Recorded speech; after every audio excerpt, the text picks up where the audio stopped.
Yo, what's up, gamers? Welcome to Tricky Gym, home of the Tricky Gym. Can I take your order? Hopefully, your order is for some piping hot Gym Leader Challenge content, because that's what we've got on the schedule tonight. GLC League here at Full Grip Games in beautiful Akron, Ohio. We've got players down in our tournament hall getting ready now for tonight's event. Last week, Ben Morse was our winner, earning his first badge of the 2026 season. So congratulations to Ben Morse, one with Psychic. Let's pull up Ben's website, morsmakes.com, and take a look at his list before we're getting started here.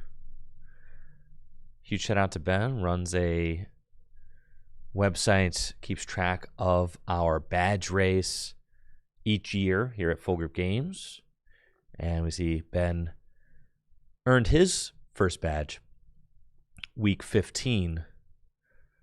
Let's head over to the the Everything application and see this list that he played. Xerosic's Machinations, that's crazy, right? That's crazy. It looks like the gang has evolved away from playing Garbodor back to Gallade. Cowards. Cowards! All right. They've got Garbodor, Hexmaniac back in the list. It's Gallade now. They've got the Articuno. Frillish still here. Cresselia instead of Bench Barrier to help with those spread decks. And then, yeah, just the one special energy because no more Necrozma, right? And then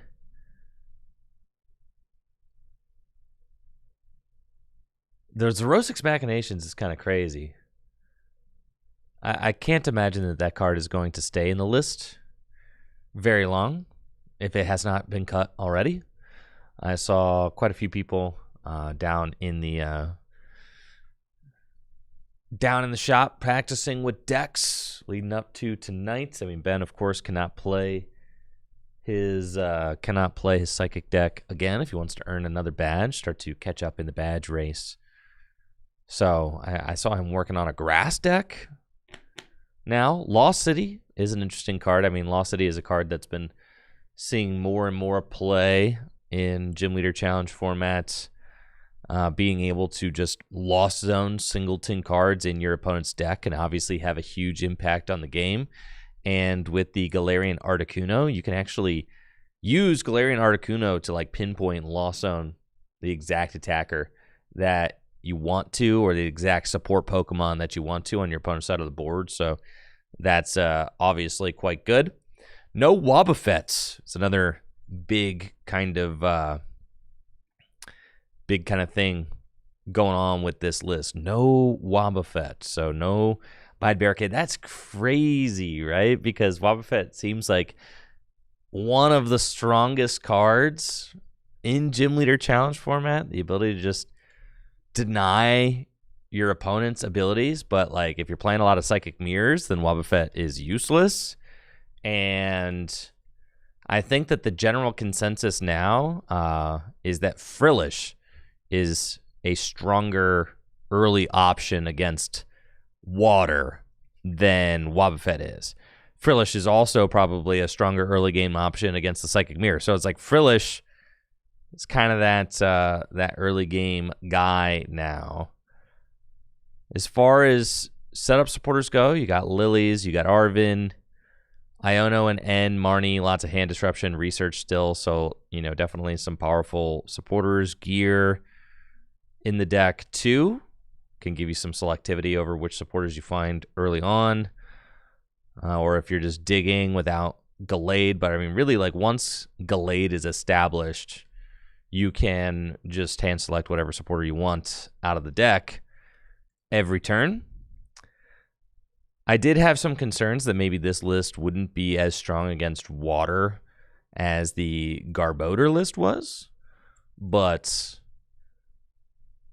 you always got routes as Psychic, right? Hex Maniac, Parallel City. There's always routes. You can Galarian Articuno, Lost Zone something. So this certainly seems like a solid take on Psychic. I think just a lot of the cards here just make sense, right? Like Iron Boulder, Galarian Articuno. Just you got a lot of flexibility there with your guys. Mewtwo's kind of your late game sweeper. You've got Mimikyu, Copycat for 2 is obviously very good. Cresselia is kind of there instead of Bench Barrier. It's like you're playing one or the other. You're either playing Cresselia or you're playing Bench Barrier. Cresselia is cool too, because if your opponent uses like Ting Lu to spread, you can go Cresselia with like Lost City and Moonglow Reverse. You could like Moonglow Reverse a Soul Rock or a Lunatone or something, which is pretty neat. I don't like Birdkeeper as a supporter. I mean, I really don't, but I think that with a card like Galarian Articuno, you kind of have to play Birdkeeper, I think, because Galarian Articuno will just get stuck way too often in the active since it has to discard its energy attached to it in order to attack. So you can use Birdkeeper, switch that Galarian Articuno to the bench, and then charge energy back onto it with Xatu, Malamar, and then go again. So that's nice. Gives you, another switch out.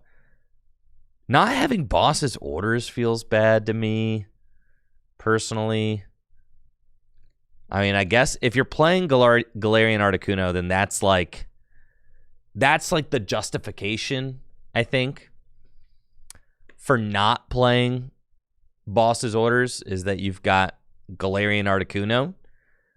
And I think it's the same justification for not playing Boss's Orders in Water, right? You're kind of more of a setup deck, and you have a snipe attacker, so you don't necessarily need Boss's Orders, right? Like, Water decks have the Kyogre, Psychic, you have Galarian Articuno. You are limited to only doing 120 damage, but still, all in all, definitely nice looking list. Congrats to Ben on the win last week. And folks, we have got round number 1 getting underway now. Gym Leader Challenge League night. Looks like we've got last week's champ, Ben Morse, back at it again here, round number 1. We'll get to see what deck he's playing. And Hoop, looks like Hoop going to be playing that Psychic deck.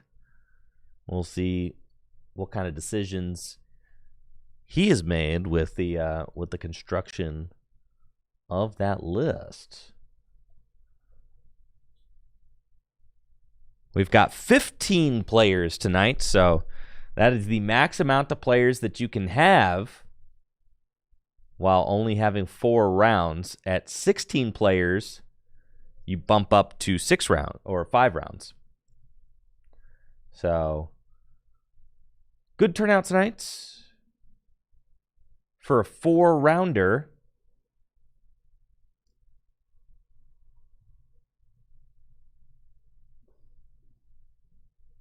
And I'm looking forward to seeing some good games. Looks like Ben is going to be on grass tonight.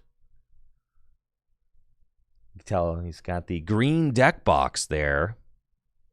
I do really like to coordinate my Gym Leader Challenge decks with the appropriately colored deck box. That is something that I do enjoy quite a bit. We've got a green sleeve mirror. Very cool. Looks like Ben is playing in the forest green non-glares. Thank you, Last Porg, for that Prime sub over on Twitch. Really appreciate the support. Thank you. Shout out to all the primers out there. Shout out to all the subs. Appreciate it. Thank you so much for supporting the channel.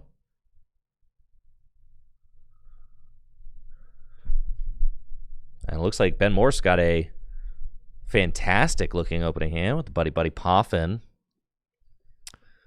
That is precisely the kind of card that you want to open in a game of GLC. Getting search your deck for 2 basic Pokemon, 70 hit points or less. Really excited to see this grass deck in action. I know Ben is one of Grass's biggest believers, and there's a lot to love about Grass. Of course, you've got Badoo with the Itchy Pollen attack, free item lock. Love it. You've got Torterra, still big. I mean, this card was released 3 years ago at this point. That's insane.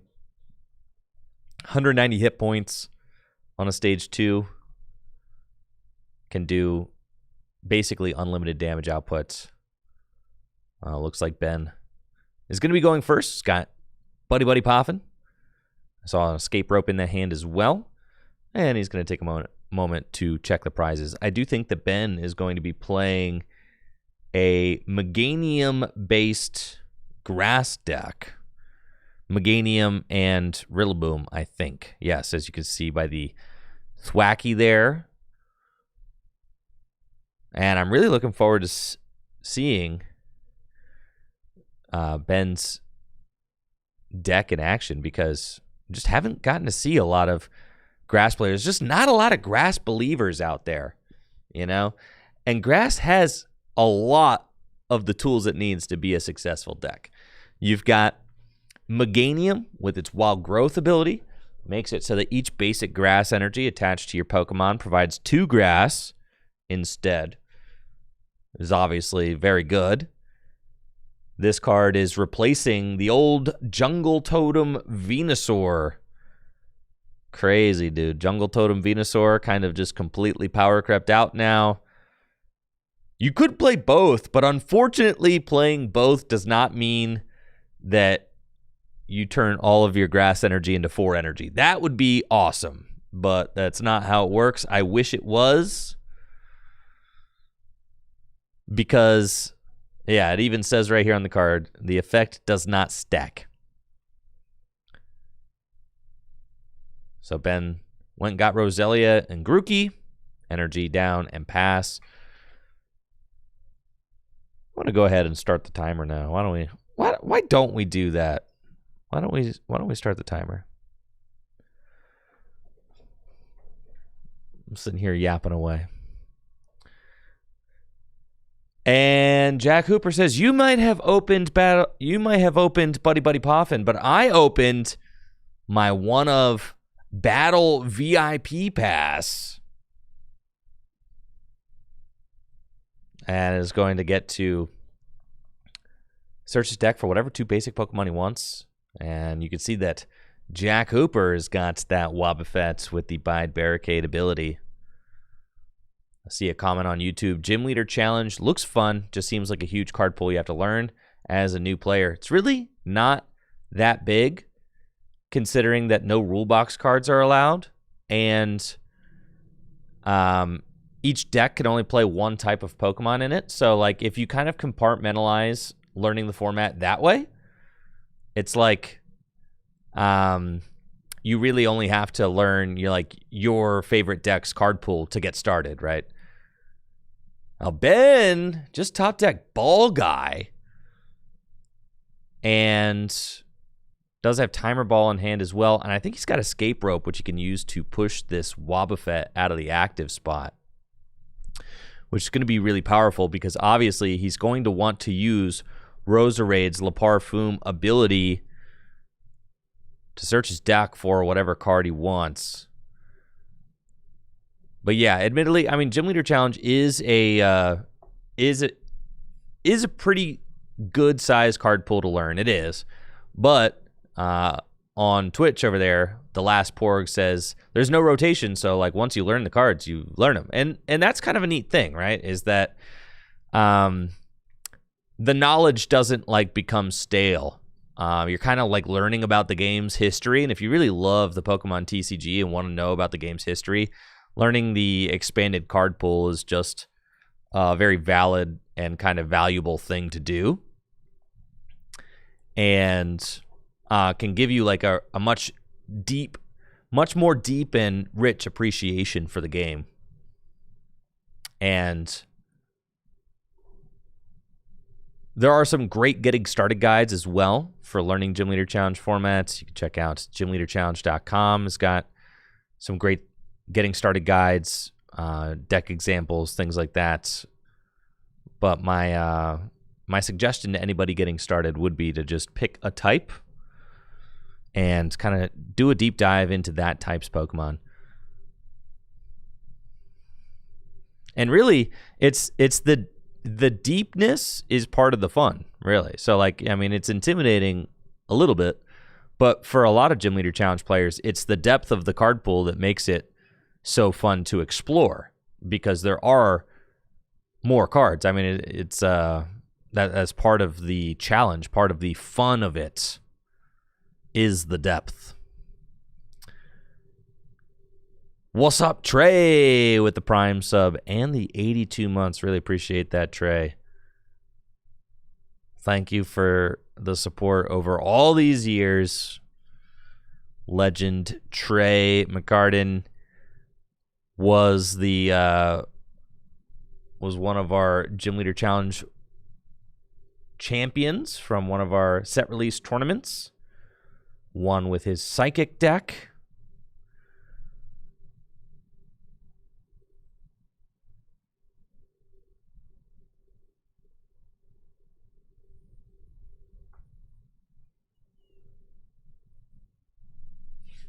I was thinking about making a YouTube video, like the 2026 introductory guide to Gym Leader Challenge. The thing about making introductory guides to Gym Leader Challenge videos is that it's like always changing, so it just feels bad to like spend so much time on something. Right? And that's I feel that way about standard too, right?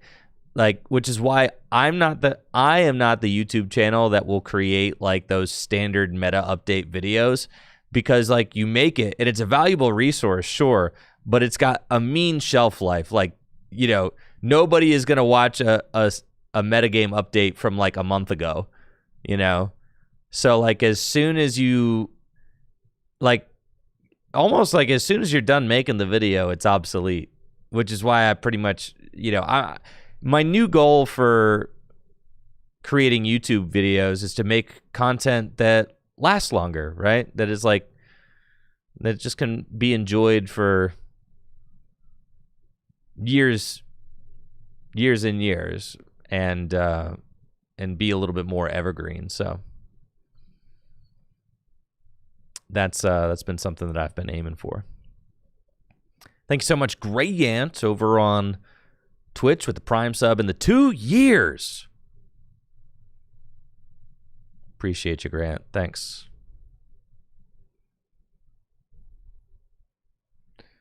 Yeah, Stexon says it's still a good historical artifact to have those kinds of metagame breakdowns. Sure, I'm not the kind of person who wants to be doing that though. Like making a video that only exists as a historical artifact. Like, I'm not saying it's not valuable to have that stuff, but it also is kind of like, for me personally, it really hurts my creative motivation to be creating stuff that's just like obsolete so fast. Oh, for Gym Leader Challenge? Yeah, I get that. For sure.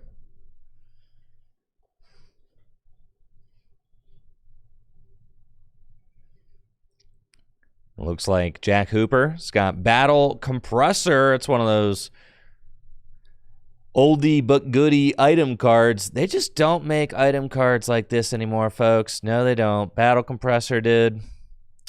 One of the strongest item cards ever made. Battle Compressor allows you to discard 3 cards from your deck. It's just that simple. Imagine if this card was standard legal with like Saraledge EX, right? I mean, like, just imagine, dude. And this card was legal with Night March, which is basically like a Saraledge EX style deck. So, pretty nuts. Yeah, or Enraging Bolt. I mean, the card's just nuts. It would go in quite a few things, I think. Now, Hoop is going to use Hex Maniac and then Filch. Draw a couple cards with the Mimikyu there. just to increase hand size. Got Xatu on the bench, Curlia on the bench as well. So Jack is setting up quite nicely. And then Ben has got the Lily's Determination for a shuffle draw of 8. Ben also has Rillaboom online now. Can't use any abilities because of that Hex Maniac, which was played. Another powerful trainer card from the X and Y block. Hex Maniac makes it so that all players' abilities stop working. And you see, like, the depth of the card pool really does just make the format very unique and fun, right? Because there are some cards that are legal and balanced in Gym Leader Challenge format that'll probably just never be printed in Standard ever again, right? Like Hex Maniac, for instance. Battle Compressor, for instance. Hex Maniac's a really unique supporter in that it turns off all abilities until the end of the next turn. It's just really nice for tempo, for counteracting, whatever powerful ability your opponent has. Sometimes you can use it to turn off your own abilities as well.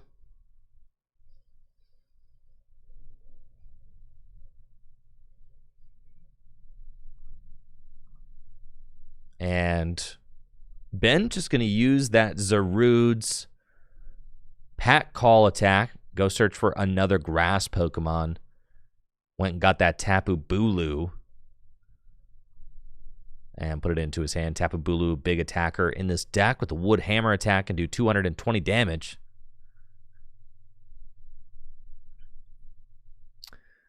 Well, Jack's got Professor's Letter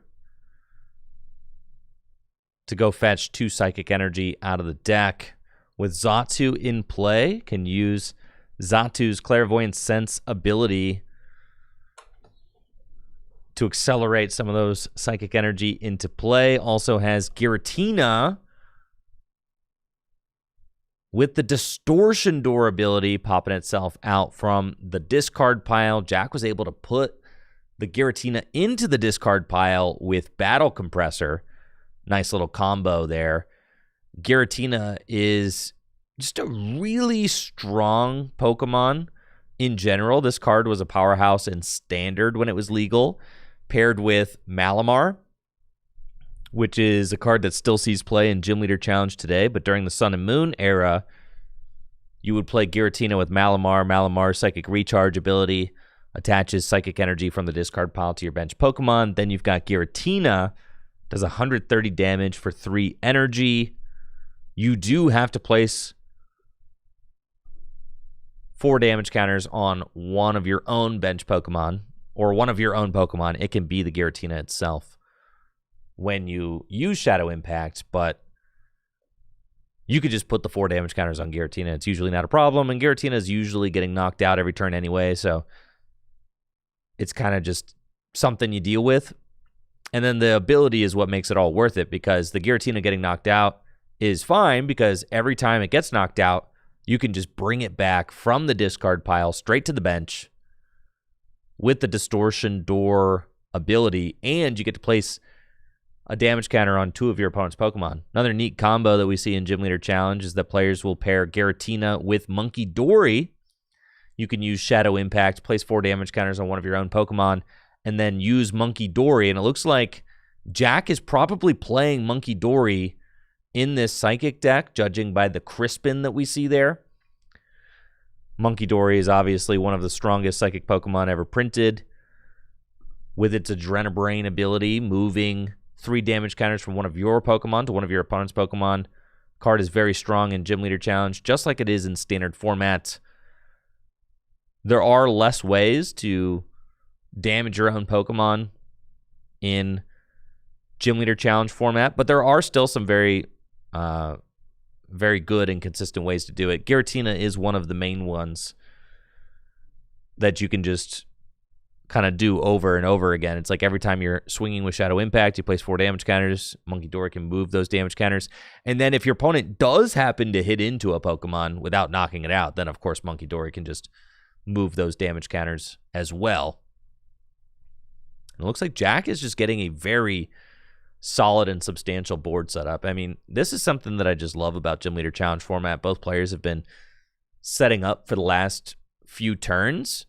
And this to me feels like classic Pokemon TCG, which is one of the things that makes Gym Leader Challenge such a beloved format, is that it is more similar to the way that the game used to feel back during what many would consider kind of the heyday of the Pokemon TCG, like the original EX block, where you're going to spend a couple of turns setting up, and then you have to think very carefully about which Pokemon you have on your board. You're going to play, thin Pokemon lines, and each Pokemon kind of has a different function and does a different thing. It feels like a modern version of those classic Pokemon TCG formats that players really love and gravitate towards as far as like revisiting retro formats go. And it does have its own kind of distinct vibe to it that is very different from standard, which is another thing that I think is really important for an alternate format in the Pokemon TCG. Is it needs to be very different than standard, right? Because if it's too similar to standard, then what's the point? Not really gonna scratch that itch playing an alternate format that feels exactly like the format that you're playing every day anyways. Now, Ben has got a beautiful board setup as well, and this is just a really fun match to watch because both players are setting up great. Jack did just take the first prize, but now Ben kind of has the dream grass setup with both Rillaboom and Meganium in play. Rillaboom's got the Voltage Beat ability, which allows you to search your deck for 2 grass energy and attach them to one of your Pokemon. We see him using that ability to charge energy from the deck onto Tapu Bulu. Tapu Bulu's Wood Hammer attack does 220 damage, and it costs 4 energy. But with Meganium in play, Meganium doubles up the effectiveness of your grass energy, meaning that Tapu Bulu could do 220 damage for just 2 energy. Now, Ben going to swing with that Torterra for 200 damage. Torterra has the Evo Press attack, which does 50 damage for each evolution Pokemon you have in play. And Ben's got 4 evolved Pokemon in play. So that's 200 damage. And the Torterra's got 1 damage counter on it, but still has 180 hit points remaining. 180 is a lot for these Gym Leader Challenge decks to hit. Thank you so much, CMT, for the Prime sub in the 32 months. Yo, I really appreciate that. Thank you so much for the support over the years, CMT.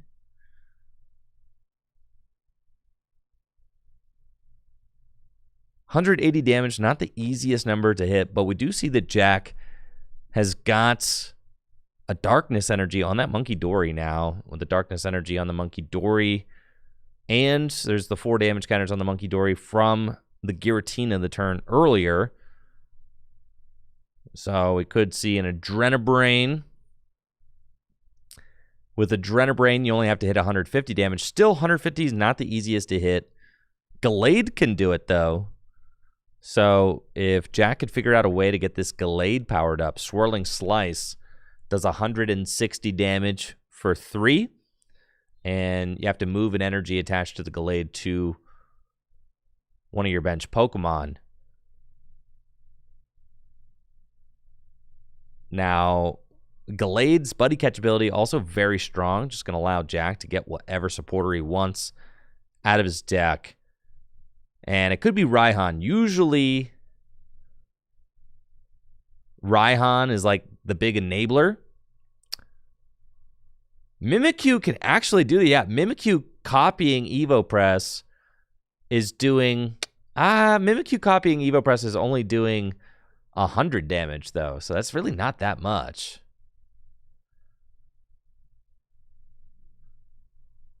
Looks like Buddy Catch is going to get Raihan. And it could be that Jack decides to use Escape Rope to push around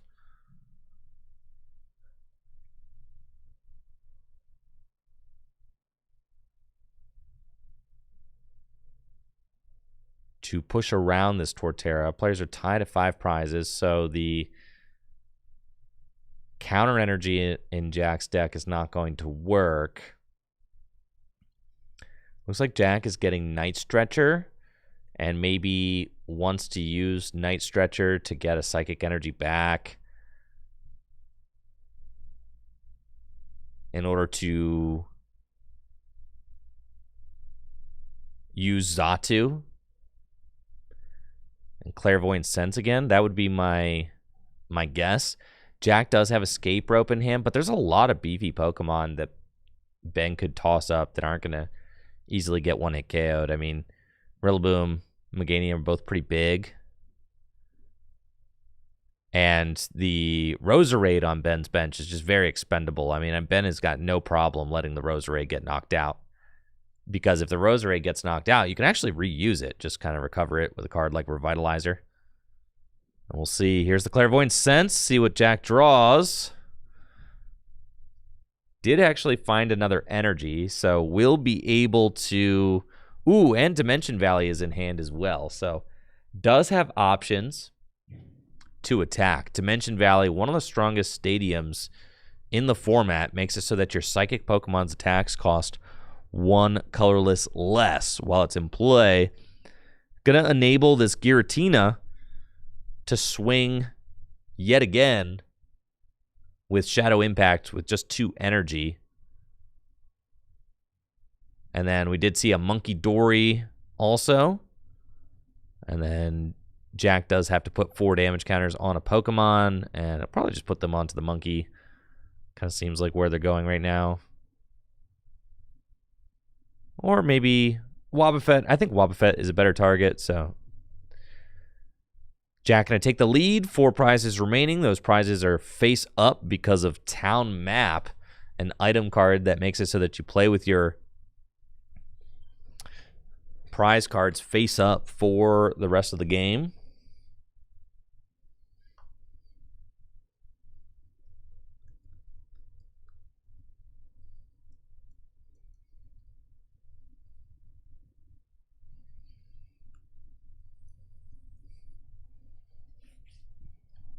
And Ben setting up that Torterra. Pokegear finds Marnie, Guzma, both powerful cards. Marnie could give some draw, a little bit of hand disruption as well. It looks like Guzma. I think Guzma to take out the Gallade could be quite good. I mean, you're gonna just like kind of remove a very significant amount of Jack's options by doing that. So that might be what Ben is eyeing up here.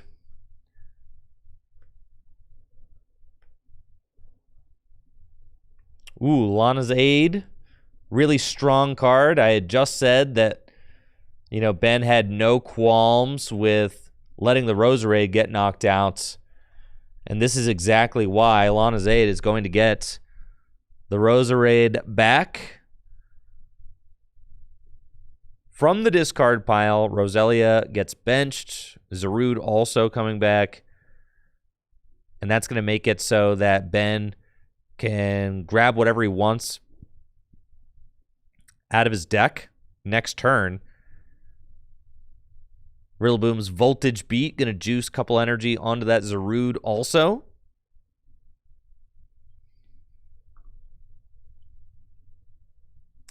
And Torterra is still out here swinging for 150 damage with that Evo Press attack for just 1 energy. Though Jack has been able to chomp into this Torterra's HP with the Monkey Dory Adrenabrain, right? It's only got 150 hit points left now. Ben also going to counter the Dimension Valley with the Forest of Vitality, which is really good. He's not actually using Forest of Vitality this turn unless he wants to instantly evolve into Roserade, which would be kind of funny. Just no real reason to do that. But I do think removing the Dimension Valley is just such an important thing to do when it comes into play because of the power level of Dimension Valley. So Ben does have to kind of sack his own very strong stadium in order to get rid of that Dimension Valley, but I do think it's worth it.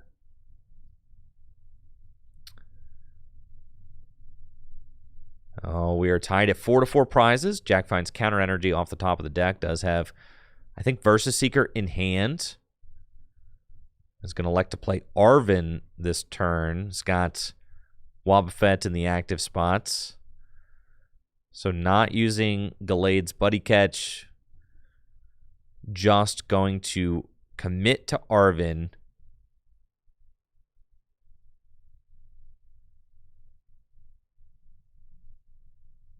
And we'll see what Jack decides to get. Could get like a Float Stone to pivot the Wobbuffet. Muscle Band also a consideration. I think Jack is trying to figure out if he can monkey 3 damage counters to the Torterra, then it would be at 70 damage. And then Wobbuffet's Bide Barricade attack, or Wobbuffet's Psychic Assault attack, would be doing 80 damage. Plus 20 from a Muscle Band could do 100 damage. That's still not a knockout, unfortunately.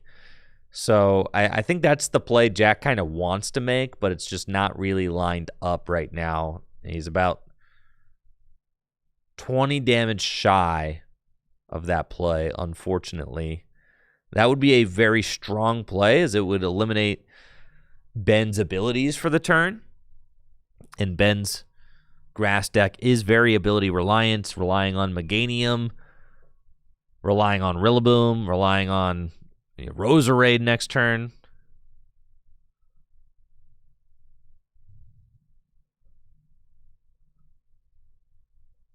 Jack got U-turn board and energy retrieval off of the Arven. Energy retrieval, go grab those 2 psychic energy. And then assuredly we will see Clairvoyant Sense. Giratina going to pop back out from the discard pile first. Use that Distortion Door ability once again. Place damage counters on 2 of Ben's benched Pokemon. And then here's that Clairvoyant Sense. Draw 2. 2 supporters.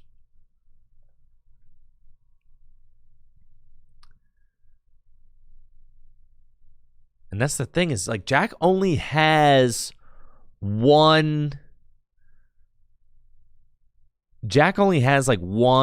energy accelerator in play right now, so it might just be like a Monkey Dory and Psychic Assault. I want to see Jack use Adrenabrain first, so hopefully he remembers that. And there it is, right? And it looks like it's just going to be a Psychic Assault for 80. Not the strongest turn, but still not horrible, right? I mean, Jack was in the prize lead, kind of leading the prize race,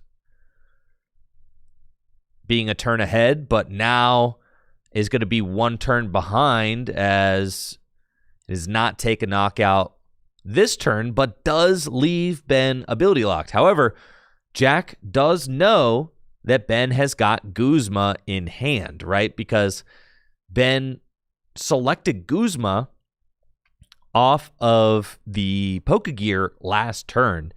So Jack did have that knowledge, whether he remembered or not, that Ben did have the option to Guzma to break that ability lock.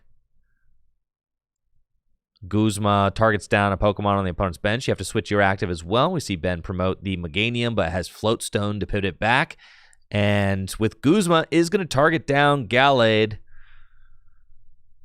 Gallade just really the kind of the linchpin of the entire Psychic deck, with the Buddy Catch ability, 160 hit points, nice attack, conserves energy. I mean, there's just so much to love about this card. It's very good. The 2 colorless energy and its attack cost also is extremely good because it allows you to easily use counter energy even if it's not activated.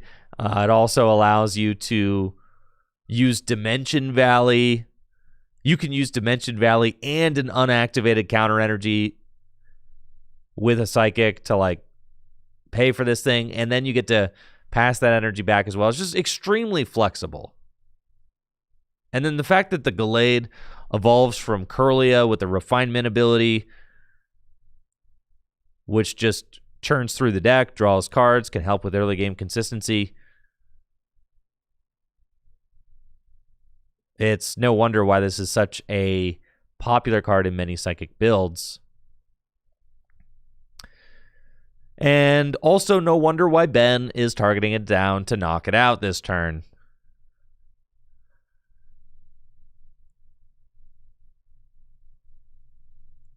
Now, Ben just has to choose which one of his various attackers he wants to knock this Gallade out with. Could do it with Zarude. Could do it with Torterra. Looks like Torterra is going to be the selection. Does have some extra energy juiced up onto Zarude. I like Ben's decision to get some extra energy onto the Zarude. Now, obviously, with Meganium online, you don't necessarily need 4 energy on Zarude. It's going to be doing just a ton of damage that way. But having 4 energy on Zarude makes it so that the Zarude is doing base 140 damage. Even if Jack were to use like Versus Seeker for a Hex Maniac or something. And I think that that's what Ben is prepping for, which is really heads up play. So I really, really like Ben's decision to overload the Zarude and then not attack with it. Ben, by doing that, is kind of building up his board in a way that makes it more difficult to counter, right? Because if Ben were to attack with that Zarude, then he would open the door for Jack to maybe do a powerful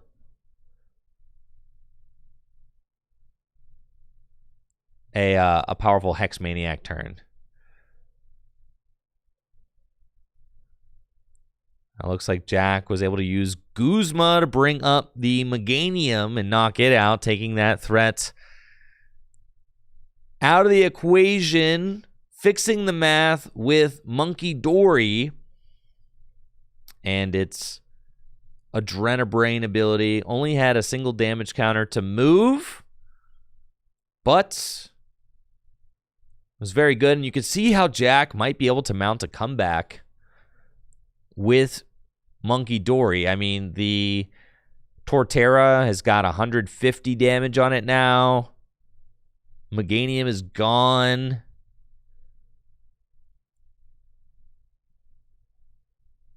It looks like Ben promoting the Roserade has got a huge hand. I mean, the hand has not been disrupted in quite some time. Shaman coming down with its bench barrier ability. Going to protect from Galarian Articuno. We did just see Jack take Galarian Articuno off of the prize cards. So that Galarian Articuno will not be able to target bench Pokemon with the Shaman there. Time is winding down. 3 prizes left. So, I mean, Ben is going to have to make sure he plays with some... Okay, here's a station just for you. Not you, Siri. Ben is going to have to make sure that he is playing with some amount of quickness in order to finish this game up, because he cannot control how fast, Jack takes his turn. So looks like Ben is going to use Guzma, target down the Monkey Dory. I think that's smart, right? Because he's trying to make it so that And Ben's got to remember that he does not have the Meganium in play now, so hopefully he's got the second energy in order to pay for this attack.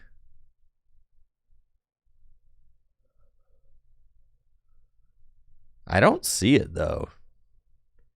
So, I mean, he could use Rillaboom to charge an extra energy onto this Torterra to pay for the attack, so hopefully he does that.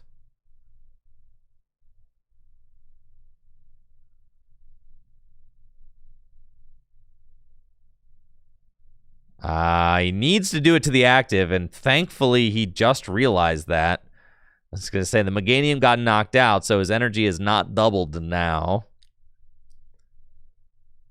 The Torterra will be able to do 150 damage, but again, Ben does need to pick up his pace, or they could end up in a tie, as +3 turns is no longer a thing.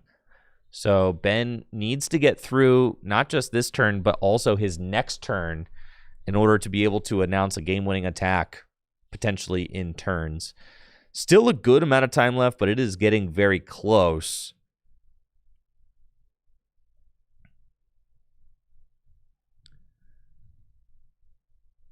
And really, you know, you can only control how fast you play in the Pokemon TCG. You can ask your opponent to speed up, but they might not even listen to you. So really, in order to kind of put the ball entirely in your own court, you just have to play with some conviction.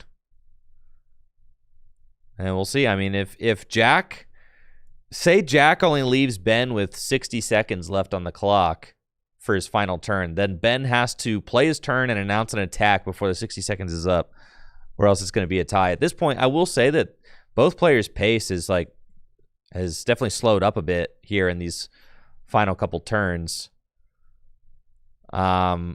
which could cost them.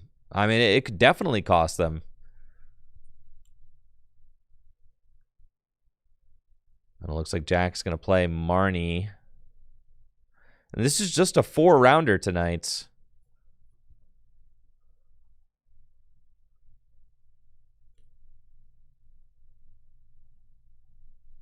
So it looks like Marnie is going to be played.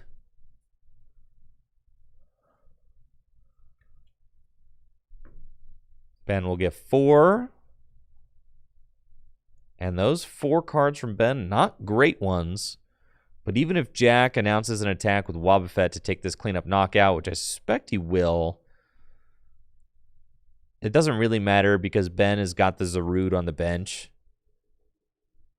to kind of clean up. Jack does find some good cards off of the Marnie, but again, time is of the essence here. Wobbuffet's poised and ready to Psychic Assault for KO. Looks like that's just going to be the play. All right, Ben's got about 2 minutes on the clock to announce this KO, which he should do. I mean, he got his hand disrupted, thankfully, which is actually going to very much help him because he doesn't have as many decisions to make.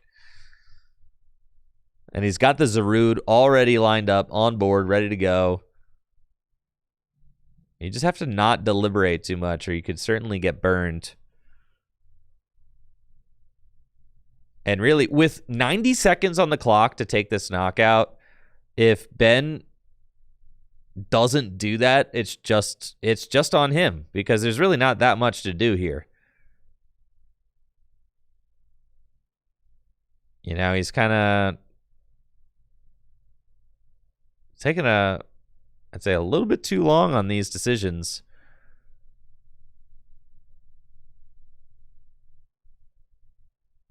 40 minutes is not an infinite time, but it is already plenty of time to complete a game of the Pokemon trading card game.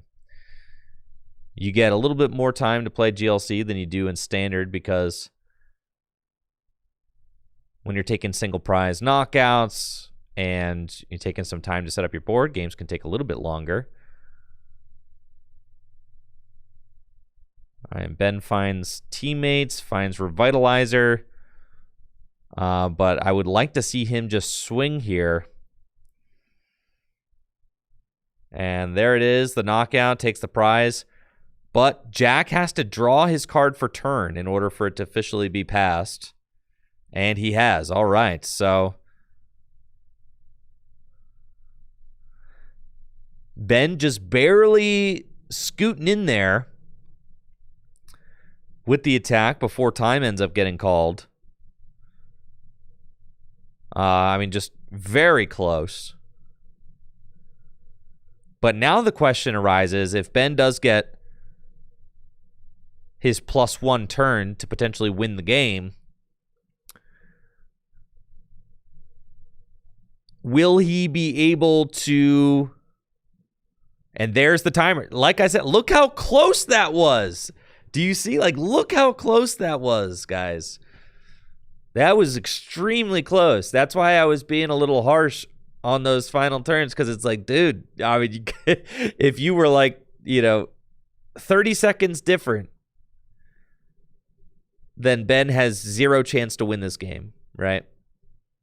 So, since Ben did announce the attack, he is going to get a +1 turn to play. But the question is, can Ben get enough energy, right? He doesn't have the Meganium anymore.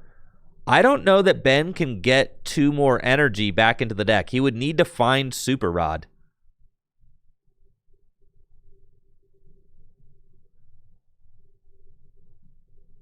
And it looks like maybe Jack is going for an Iono.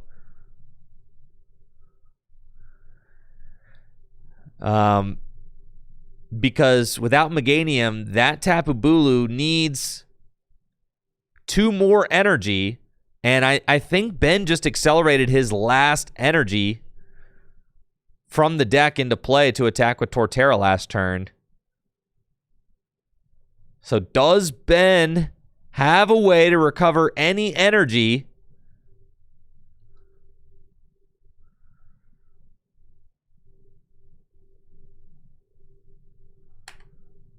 Or is he stuck? Sending up the Rillaboom? That makes it sound to me like he doesn't have it. Top deck Cynthia and Caitlyn. I'm going to be very upset if Ben uses Cynthia and Caitlyn into Super Rod. If you use Cynthia and Caitlyn and draw into Super Rod here, then it's your fault for not promoting Tapu Bulu. I don't really know what the thought process was there. There's no additional turn, so I think it's just 100% wrong to promote Rillaboom. Ben might not play Super Rod, which would seem crazy to me. I think he just drew into Super Rod. Like, what were you doing, dude? Is that a Super Rod? Is it? That's Super Rod, right? Why didn't you promote the Bulu? What are you doing? Why did you do that? What are you doing, Ben? You threw. Not like this, bro. Why?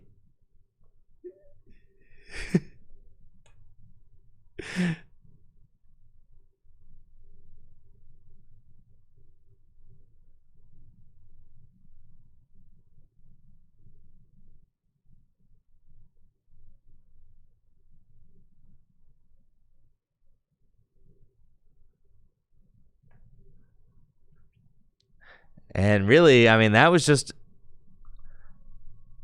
an incorrect promotion from Ben there. I don't really know what he was thinking.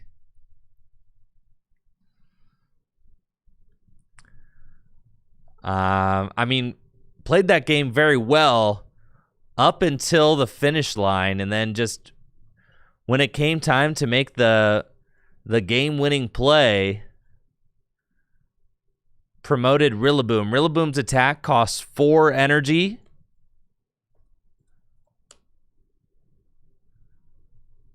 Rillaboom can only accelerate 2. I mean, just a throw. Yeah, just a throw. Jack really got very lucky there at the end.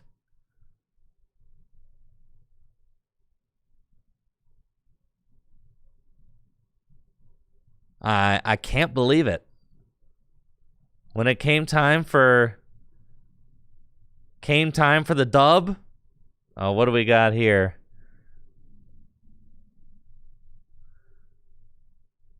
Dang, look at that. Beautiful. God, I just love some base Neo format.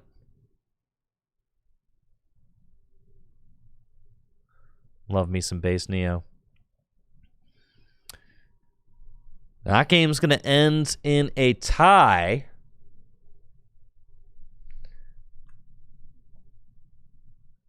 Going to end in a tie as we move on to round number 2. There's only four rounds tonight. 15 players in attendance for Gym Leader Challenge League night tonight. 4 rounds.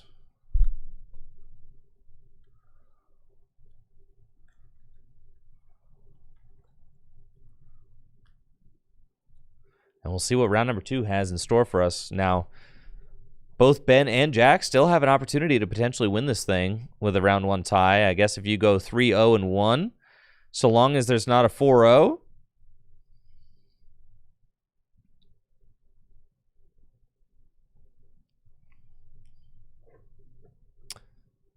Oh, speaking of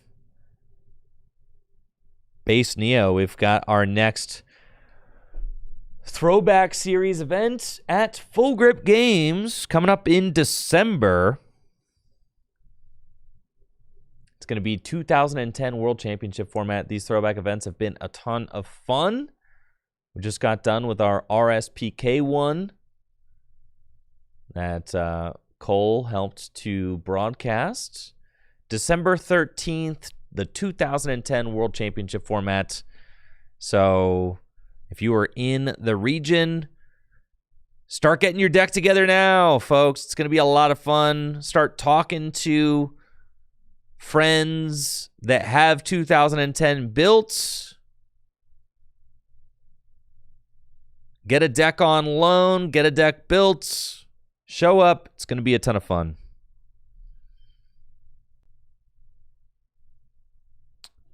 You know, the retro events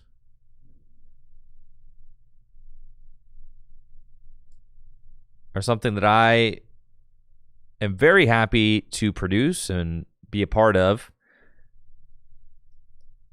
as someone who really highly values alternate formats like Gym Leader Challenge. Retro formats are also great ways to experience and enjoy the Pokemon trading card game.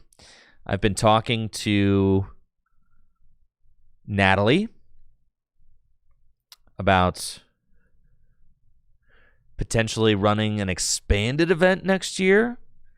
Would anybody be interested in an expanded event, a cash money expanded event at Full Grip Games? I think that'd be a ton of fun. Dude, I'd be hyped. I'd want to play, to be honest. I just want to play cards, guys. I just want to freaking play.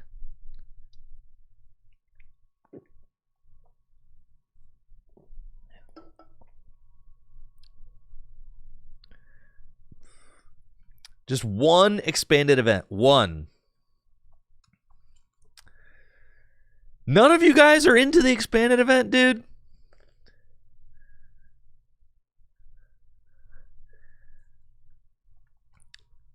Hand Alex Holtz the mic unchecked for 2010. Yeah, I might give it to...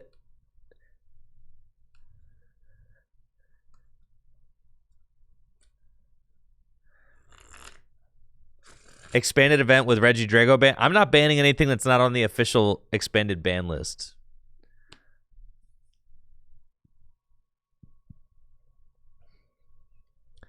Expanded is like 90% Reggie Drago V-Star, yeah, and like 10% Lugia V-Star, yeah.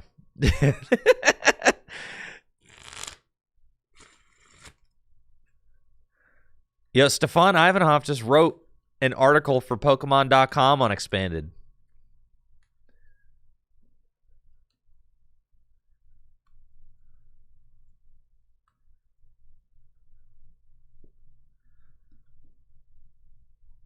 All right, round number 2. getting started right now. We've got a Psychic Mirror on our hands. I can't believe no love for a one-off expanded event. No love for a one-off expanded, huh?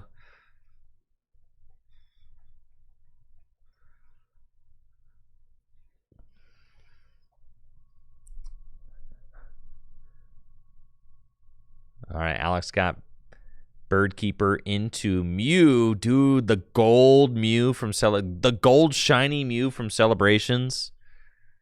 That's hot, dude.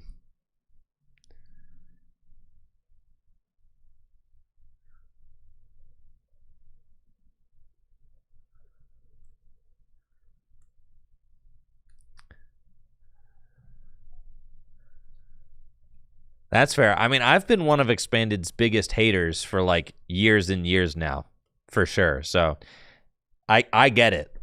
I think Expanded needs like a complete overhaul.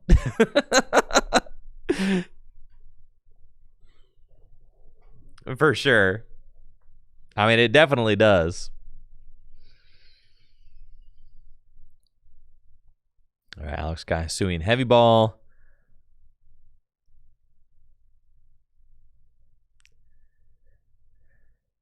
God, I could play in 2010. What if I get like Will Mantho and Alex Holtz to commentate 2010 and then I get to play? You think they can run the overlay?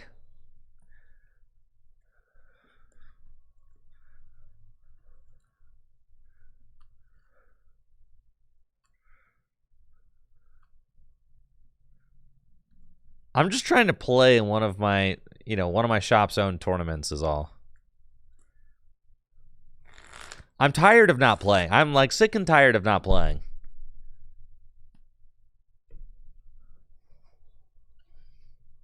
I want to freaking play, man.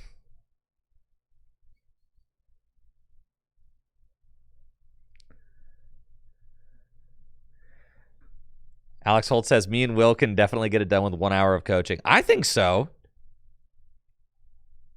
It's really not hard.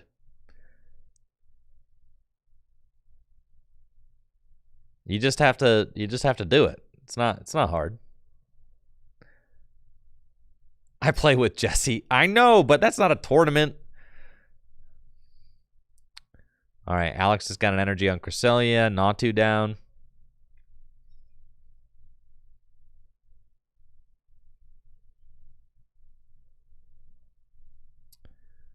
And then Anthony's got Iono, Frillish in the active.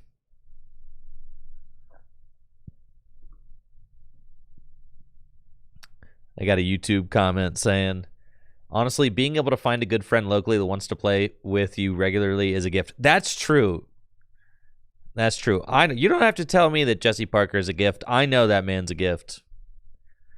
For sure. If you're watching on YouTube, by the way, like the stream. Give it a thumbs up. Please. That would be nice.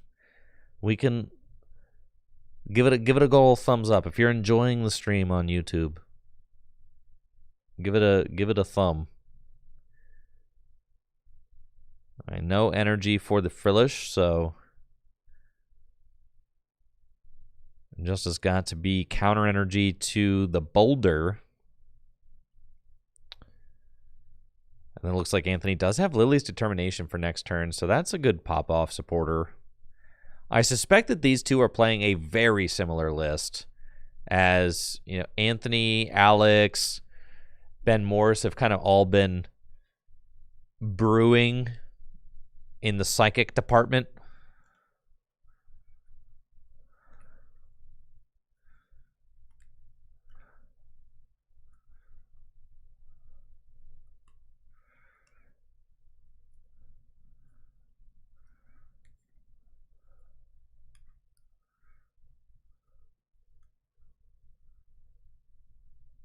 Alex, I'm also not joking about playing in 2010, so it's my birthday weekend, so that would be the best birthday gift that I could ever get.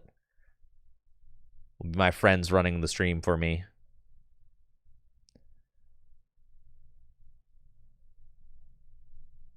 That would be so sick.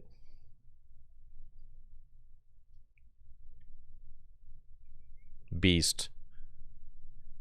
check my text messages? Bro, I'm working.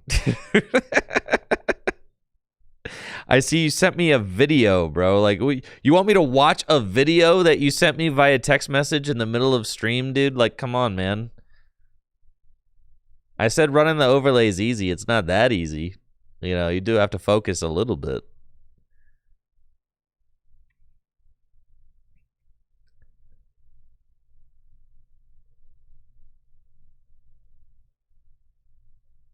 All right, Alex Carpenter got an Iono. Inkay down.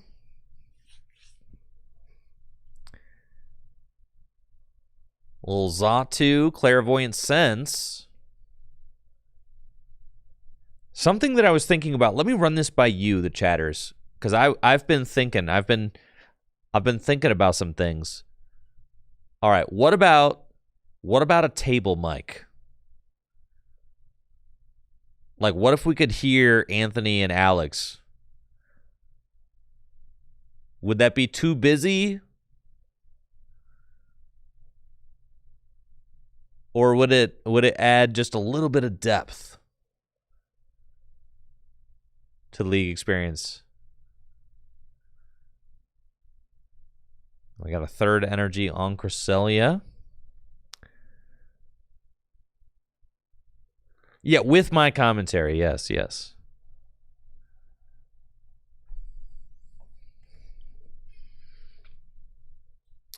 I would be able to turn it on and off for sure.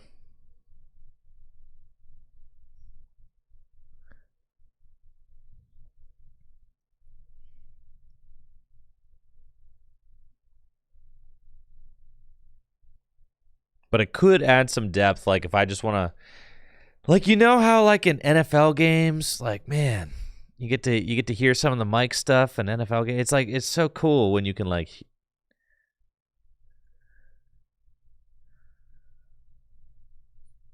All right, Alex gonna take the first knockout with Cresselia.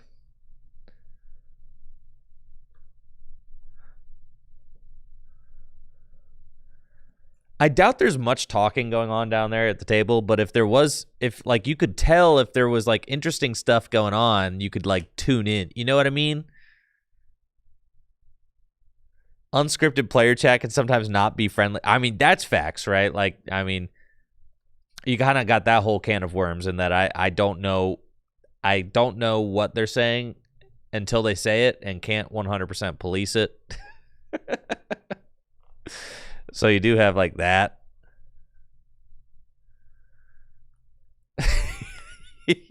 Need a big sign that says no gamer words. No gamer words. To me, it would be fun to hear people, like, if they thought they misplayed, like, you know, kind of commiserating about that.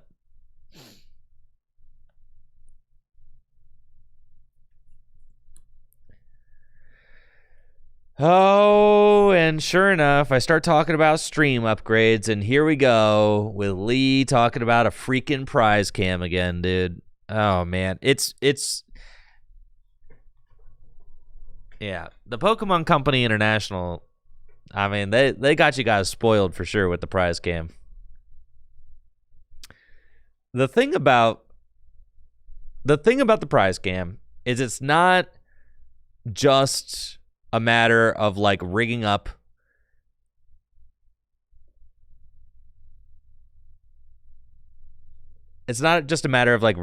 a you know, like a table with like some plexiglass on it or whatever.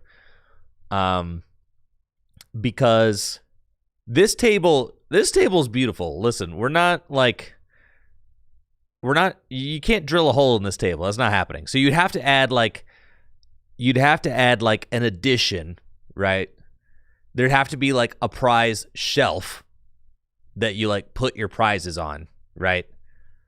In addition to the Pokeball table, there'd have to be a prize shelf. And then there would be like two little cameras.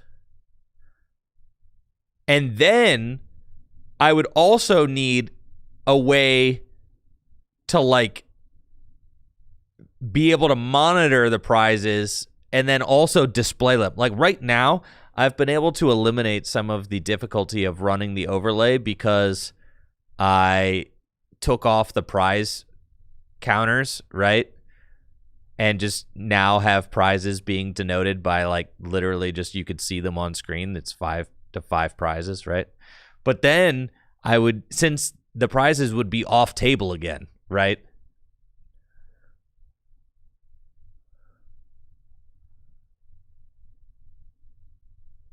The prizes would be off table if they were on a prize cam. So then I would have to figure out, well, then I'd have to problem solve, like, how do you actually even show how many prizes are remaining because they're off camera on the freaking prize table.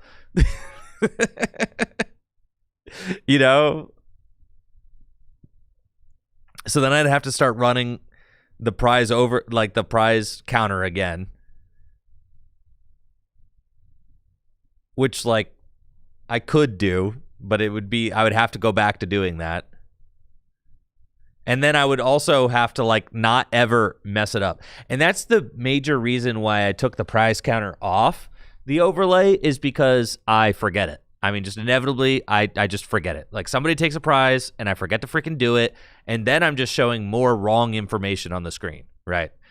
And it's like, if I had a producer, then, like, sure, but I don't. I'm a commentator, producer. I'm just, you know what I mean? I'm like, I mean, I'm literally doing it. It's just like, there's not enough,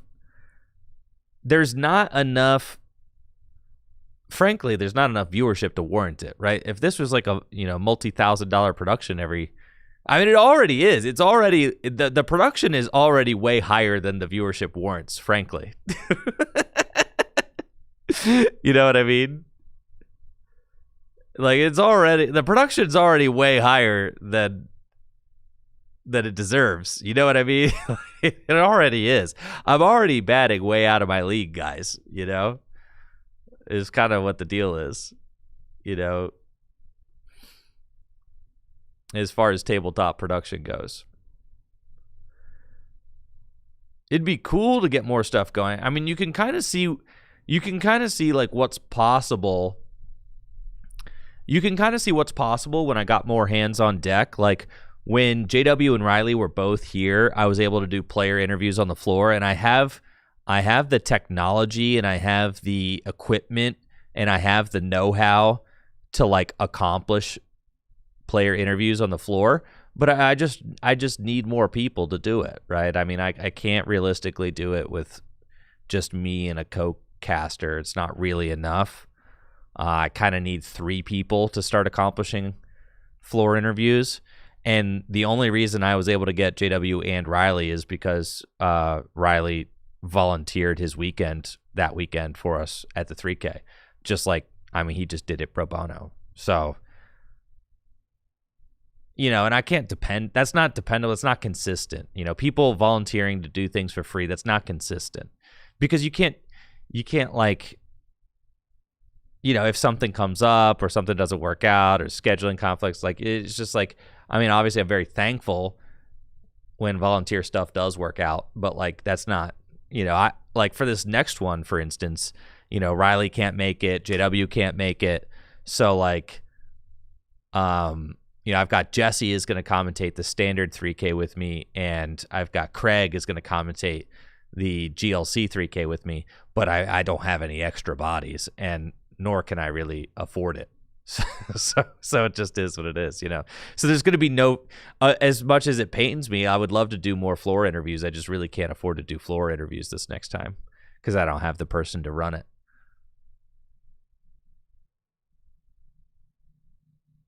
And I don't want to poach more players from the tournament either, right? There's a certain point where it's like, we want there to be as many players playing as possible. So, like, I don't even want to poach more players from the tournament. Like you, Noah, in the Twitch chat. Like, I would rather people play at a certain point, right? Because every single, like, the events are of the size where every player matters, right? So every player who signs up matters.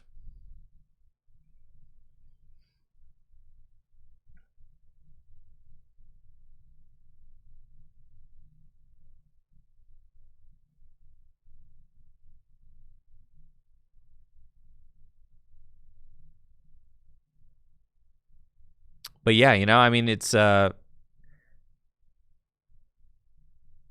very thankful for the production that we do have, though, and the capabilities we do have to produce the events that we make.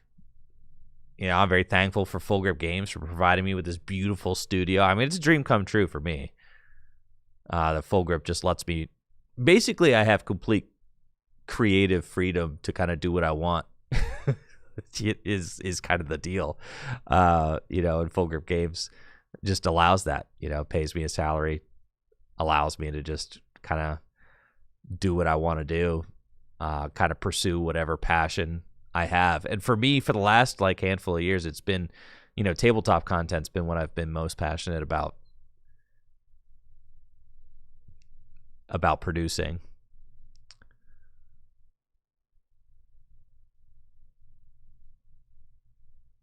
So, very thankful to Full Grip for helping me to put this setup together.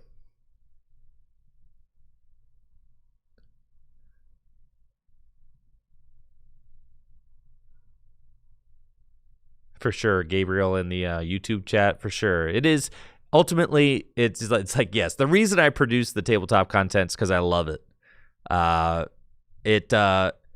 It clearly isn't getting viral views or anything like that. That's not what it's about. It's about the fact that I love it. And I think that I truly believe that producing tabletop content is important for the health and future of the game. I think it's important for our local league.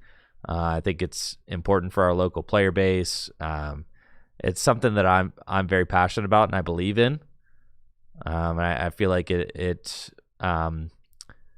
helps to convey and keep the soul of the Pokemon trading card game in a way that the digital clients do not. So that's why I've invested so much into it. There's something about the soul of trading card games that really only exists in paper.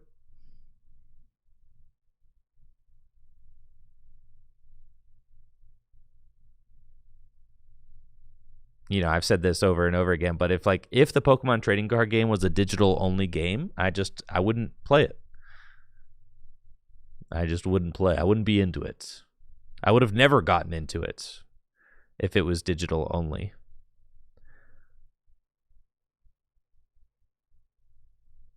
To me, that's just a video game.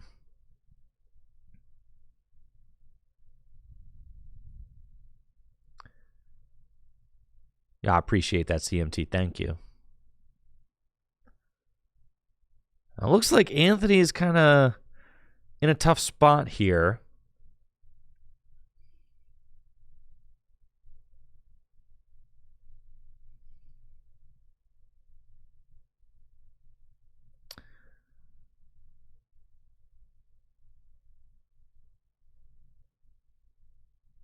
Furious Seek Collecting wants to know, is there a way to get another camera zoomed in on the two active Pokemon to make them bigger?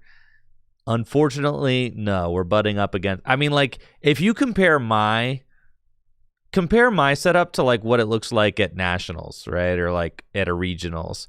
Honestly, I mean, my camera's probably zoomed in slightly more than TPCI's is. TPCI's camera is, super far zoomed out.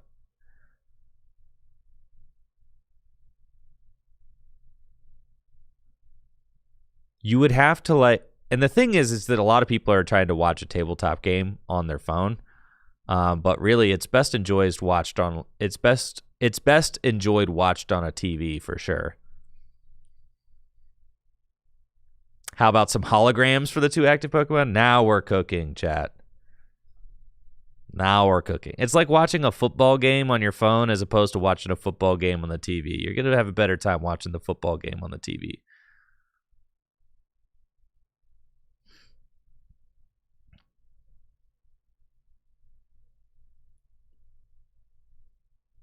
Now, you can watch a football game on the phone. Gonna be better on the TV, though.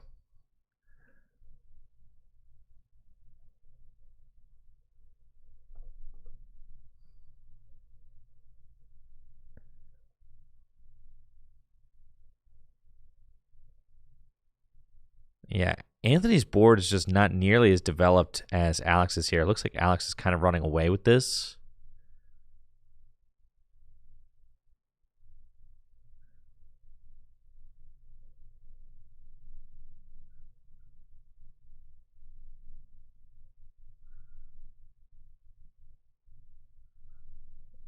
Apparently Cole, one of our employees here at Full Grip Games, is playing Lightning tonight. Hit a fighting round 2 and is still playing the game. CMT says, I watch on a TV above my desk that normally is a 4th monitor when working. Yeah, I mean, that sounds like the way for sure. You know, shout out to 4 monitor gang, dude. Dang. God, I wish that were me. I've just got my 3. Mimikyu to copycat Galarian Articuno there. Pretty nuts. Mimikyu's copycat attack. 2 energy attack. Can use whatever attack your opponent used last turn. Anthony used Psy Laser. Mimikyu coming back with Psy Laser of its own.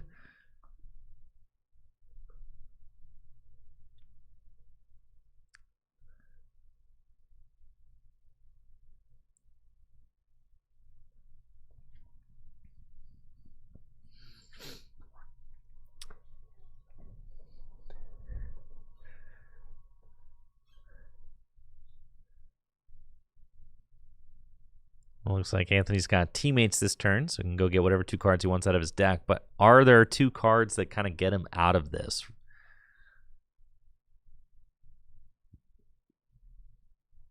Like, is there a 2-card combo that solves this issue? Anthony down by 2 prizes. No evolved Pokemon in play at all. No board presence. No energy in play, right?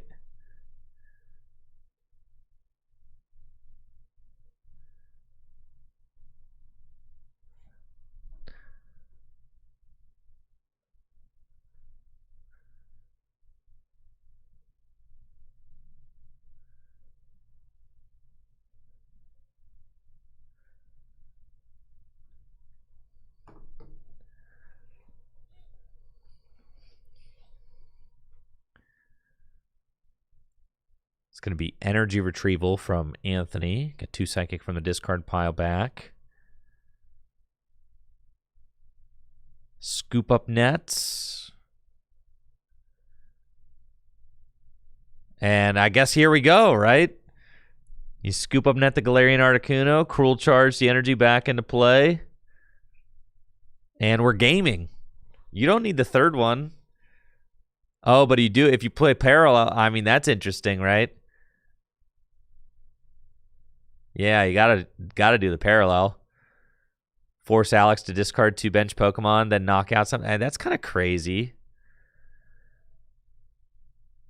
But Alex is still just 1 energy attachment away from copying Psy Laser with Mimikyu, which is kind of nuts. And you know Anthony's going to target down the Curlia for sure, right? Yeah. Take surprise. But I mean, now it's like Alex is like, yup, I'll do this again. Sure. Psychic to Mimikyu.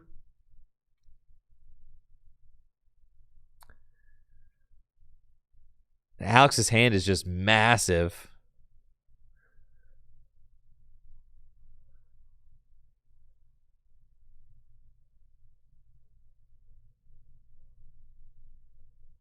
Dude, this is like a crazy Psy Laser face-off here.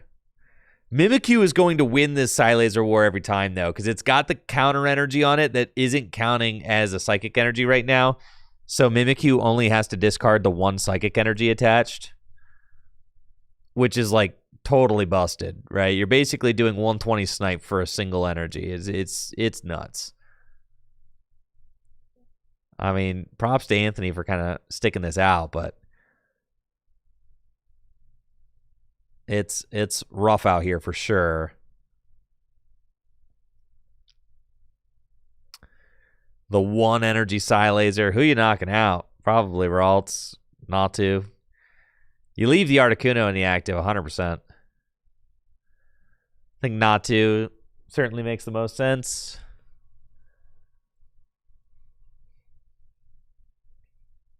Two energy on the bench Mewtwo this turn too. With Malamar and yeah, and Anthony is like, I've had enough. And who can blame him, right? I mean, that was just brutal. Alex giving him the business, man. Giving him the business. All right. Alex Carpenter advancing to 2-0 with Psychic here at Gym Leader Challenge League Night. Hard to believe that Alex Carpenter's got 3 badges so far this season, but none of them are purple. So does have an opportunity to earn that badge tonight with his Psychic Brew.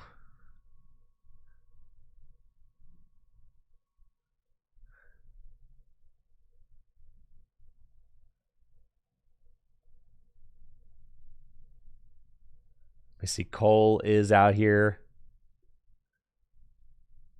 Still?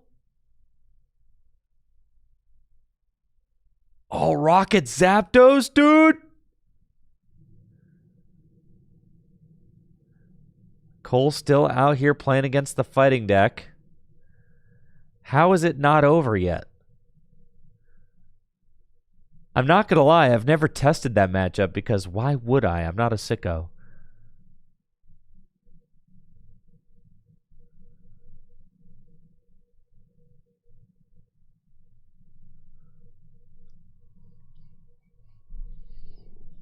Yeah, I mean, there are some Pokemon in the Lightning deck that resist fighting against Zapdos, right? Okay. All right. As far as the badge board, Alex Carpenter's got Lightning. He got Lightning before fighting got a huge buff, and then got fighting right after the buff. He's also got Grass. I mean, like, if Alex gets Psychic tonight, dude, the rest of the league got to catch up to what Alex is cooking, dude. I mean, the fact that he's won the badge race the last 2 years and is already in first again 15 weeks in, crazy.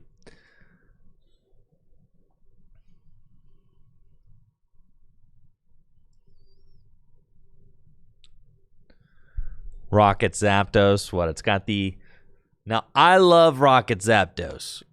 So if I could be convinced to play Rocket Zapdos, jamming wing, moving energy, you just jamming wing them over and over again. Is that's the strat?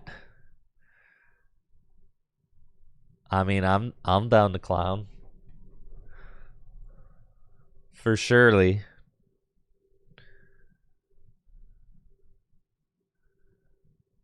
$120 for 3 is it? That's horrible. That's so bad. It has to be a Team Rocket's energy. It should have done like, it should do 120 more damage, dude.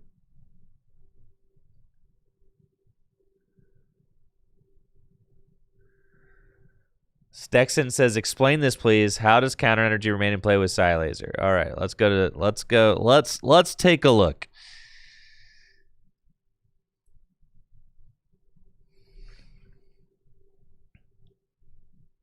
Discard all psychic energy attached to this Pokemon. What are you missing? The counter energy wasn't activated, so it only counted as a colorless. Counter energy. This card provides 1 colorless energy, not psychic. Colorless. If you have more prize cards remaining, then it provides every type of energy. Discard all psychic energy. Yeah. This doesn't say if that psychic symbol wasn't there, then you'd have to discard the counter energy. But since the psychic symbol is there, you only have to discard psychic energy. So say if Galarian Articuno had 2 psychic and a darkness attached to it, then you would just have to discard the 2 psychic. because the darkness is not a psychic. Similarly, if Galarian Articuno had 2 psychic and a counter energy while being ahead on prizes, you wouldn't have to discard the counter energy because it only counts as a colorless. It's not providing psychic, and you only have to discard psychic energy. Similarly, if you have a Mimikyu,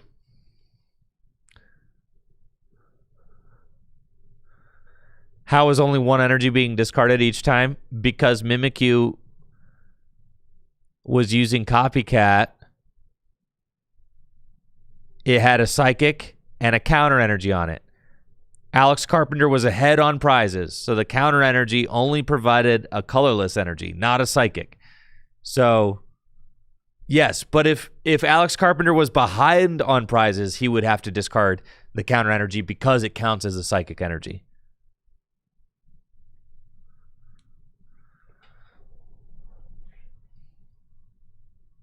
Stexon, you're missing a key piece of this somehow, Stexon. I don't know. There's a key piece of this that you're not... Okay. No, there's no energy matching requirements on the Mimikyu. Yes. There we go.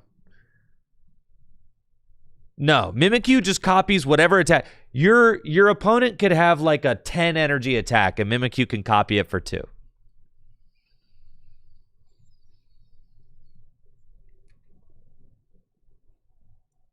That's why Mimikyu is so freaking good.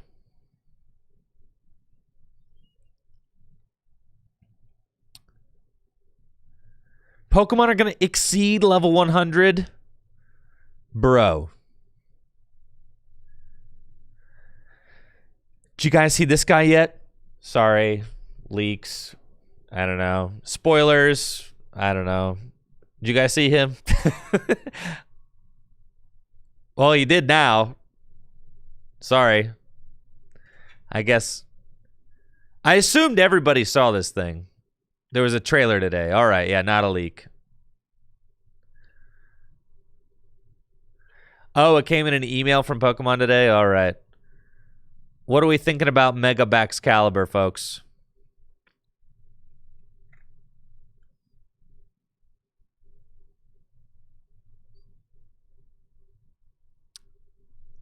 He's got a sword. Level 120?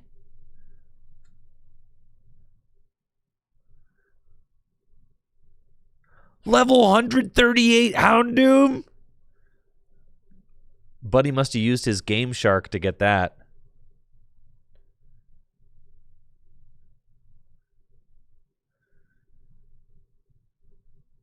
I can't wait until the cards come out so I can learn who these people are. All right, this person just looks ridiculous.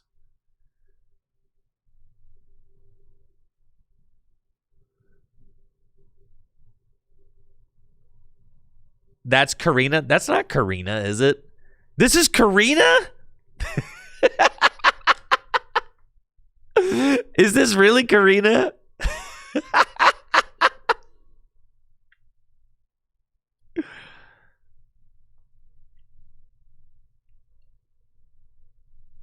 I mean, I guess.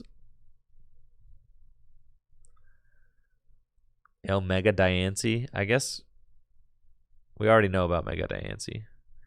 Oh, yeah, I saw this character.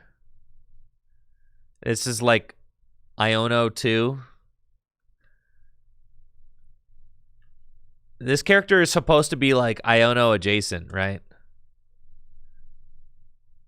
There's a mob boss with a sensitive side. Dude, we already did Guzma.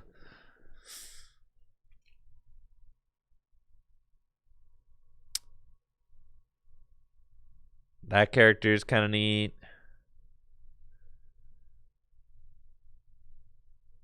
Who is this character?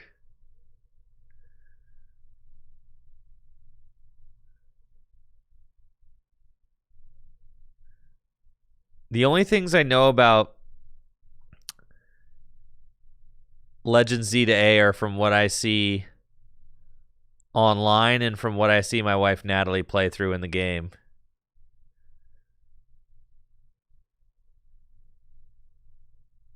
Oh, he's new. That's cool.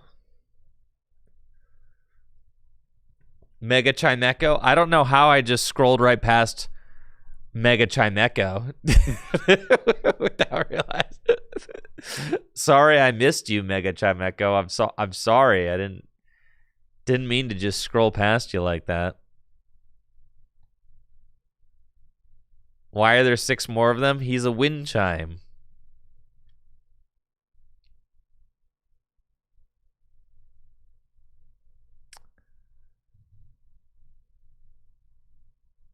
Why is his gold ring in the shape of a whalmer? I guess that's like the shape of what a Chimecho looks like. If you look at it, that's like the eyes and then the mouth. It's Chingling. Dude, it kind of looks like a whalmer though. You've got it. You have to hand it to me. It kind of looks like a whalmer.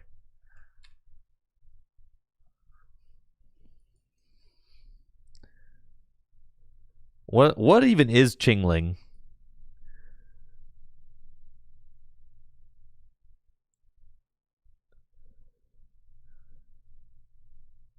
I guess it is a Chingling, huh?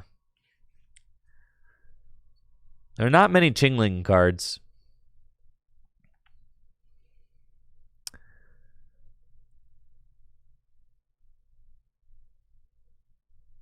If you cut this Pokemon out of the card and showed it to me and offered me $1,000 to tell you who it was, I would have told you that was Chimecho.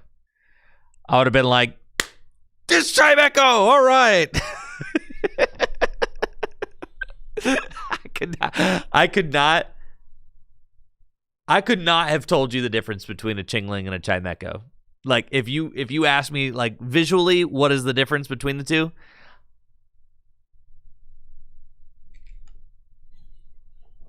I could not tell you the difference between the two. I can't. Even currently. I guess what Chimecho's got a little ribbon.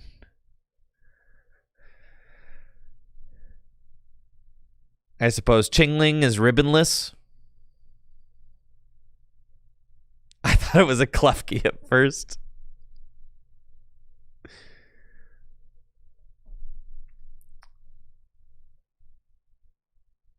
That's pretty beast. Is Hoopa getting a Mega?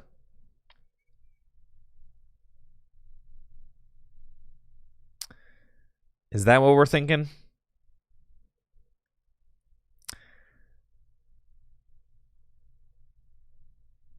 Did you guys see this? This actually looks cool.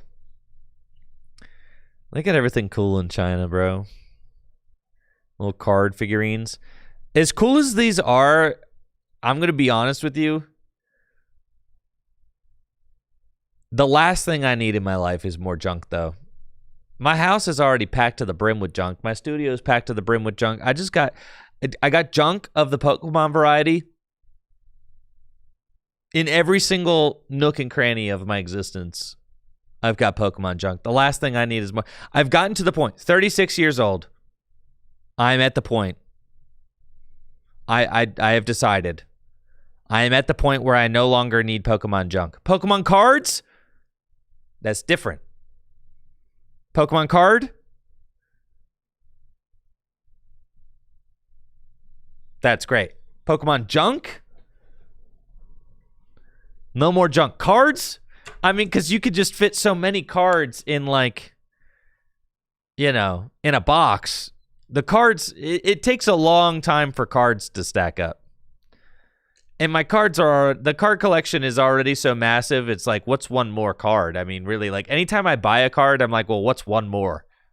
You know, because there's already so many. It's just like, it's just one more card. I mean, it's not, like, in the grand scheme of things, it's not adding a lot to the equation. It's just one more card, you know? It's just going to go in a box or a binder. It doesn't really add a lot. No, now at this point in my Pokemon collecting adventures, I'm moving on from collecting Pokemon junk to collecting Pokemon artifacts. Artifacts, very different from junk. Yo, shout out to the Tricky Gym Discord. Shout out to all the gamers in the Tricky Gym Discord. You should check out the Tricky Gym Discord if you have not already. Great way to talk about Pokemon cards, all things Pokemon cards. Here's my artifact display right now in my studio. I've got the Pokemon TCG Tour hat. That's an artifact. That's from like, I don't know, year 2000 or something. I think this hat came from Chris Fulop. Sean Lydon bought it from Chris Fulop, who was like an active player back then, and then I ended up getting it off Sean. My Yokohama World's Top 32 bag. This shirt I just ended up picking up, also originated from Chris Fulop. It is a 2005 U.S. National Championship competitor shirt with Machamp on it. It says competitor on the back. It also says 2005 U.S. National Championships on the back. Got Jesse's trophy, which he has contributed to the artifact shelf. He's got his 2024 World Semifinalist trophy there. And then the Geno jacket. The lore behind the Geno jacket is crazy. So, you guys know, obviously, I made a documentary about Geno Lombardi. Geno Lombardi, 2008 U.S. National Champion. Also, 2008 World Championship semifinalist. Back in the day, when you finished in the top 4 of the World Championships, Pokemon used to give you a custom jacket with your name embroidered in it, and it had a huge embroidery on the back. Says 2008 World Championships, all that. When I reached out to Geno to just interview him for the video I was making, the very first time I ever met the dude, he just gave me the jacket as a thank you for like taking the time to talk to him. No questions asked. He was like, it doesn't fit me. I've only worn it like once. He just gave it to me. Just offered. He didn't even know me. I mean, like, he just gave it to me. Just because he's like, I really appreciate you taking the time to like, to meet with me and hear and like, you know, and just, you know, hear me out, you know, because he's like, in all the time that he had been banned from the Pokemon TCG, nobody has ever like tried to reach out to him to hear, you know, just to hear what he had to say. And he was just very thankful that someone had taken the time to do that. So that was crazy. That was very kind of him to do that. And as like someone who cares immensely about the history of the Pokemon TCG and all that, I was like, I will gladly give this thing a beautiful home. So it lives in my studio now.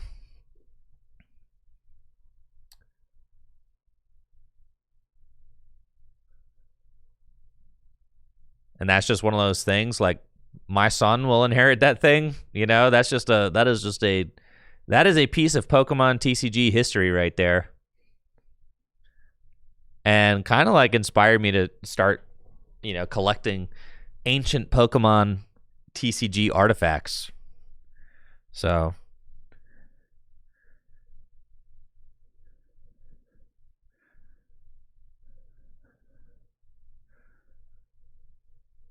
oh man, I just got my next thumbnail from Sephra, who makes my thumbnails. This is one of her best ones yet. I absolutely love it.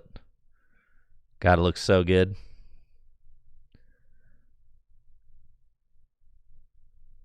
I'll try and get the video out tomorrow.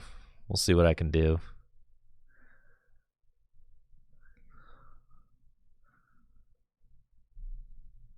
All right, we got Alex Carpenter versus Ben Peacock in this round. Natalie's warning me that might be an Alex Carpenter stream tonight because of the weird ties from round 1. The weird ties are limiting Natalie's options, yeah.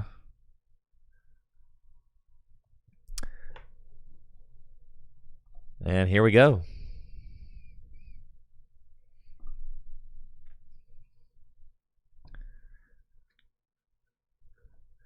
I also have some banners in my studio from the 2015 World Championships, which are really cool.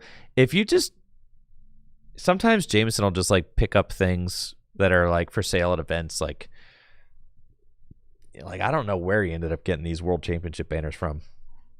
But when you're kind of like, rubbing elbows with like is that the term? Rubbing elbow, rubbing shoulders. When you're kind of brushing shoulders, rubbing elbows. Yeah, I don't know. When you're, when you're working with people who have been in the Pokemon TCG for a long time, who have judged high level events, and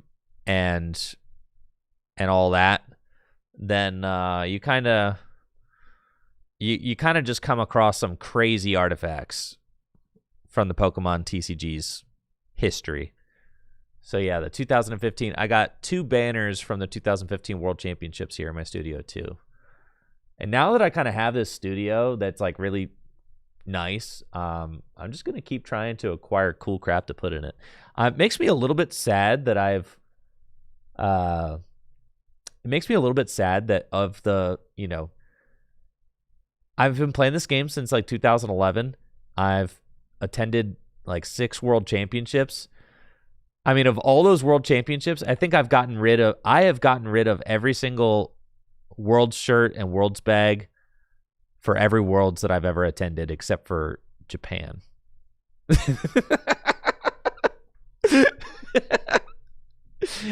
Every single one. Yeah. I still have my 2015 top 32 bag though. So I do have that. I have a 2015 World Championship top 32 bag, but it is heavily used. I use the crap out of that thing.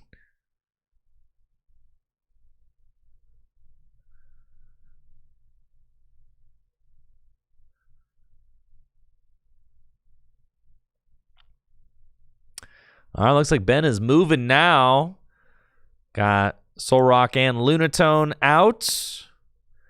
And is going to start doing what fighting does best. Putting some pressure on with Solrock and its Cosmic Beam attack. Yeah, my wife Natalie actually has a 2015 Worlds competitor playmat. She qualified for that Worlds as well. And played.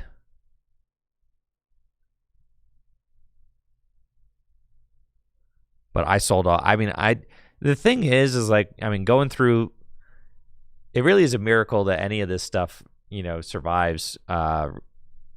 Really, I mean, there's a reason why a lot of the artifact stuff ends up in collectors' hands, is because the people who earn it, like as a Pokemon player in your 20s, kind of like dedicating all of your time and effort and mental into trying to be the best at the game, inevitably you end up with like no money.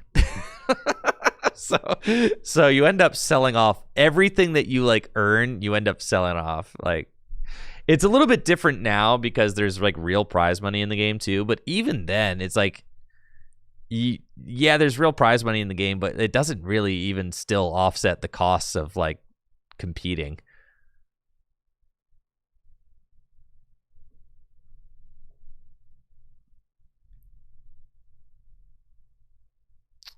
All right, Alex Carpenter's got Malamar and Kirlia online and Lost City into play. He's got Lily's Determination for 8, and this would be absolutely massive if he could Lost Zone this Solrock this turn. But, I mean, he would have to get a lot in order to do that. I don't think it's, like, possible. All right. He did find Boulder and Dimension, but he can't Dimension Valley, right? So he's like, Ben's got a lot of cards in hand too.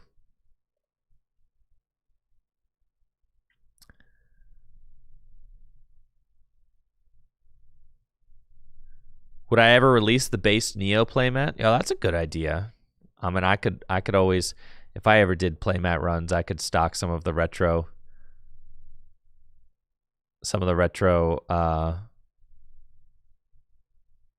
art playmats in the Tricky Gym merch store.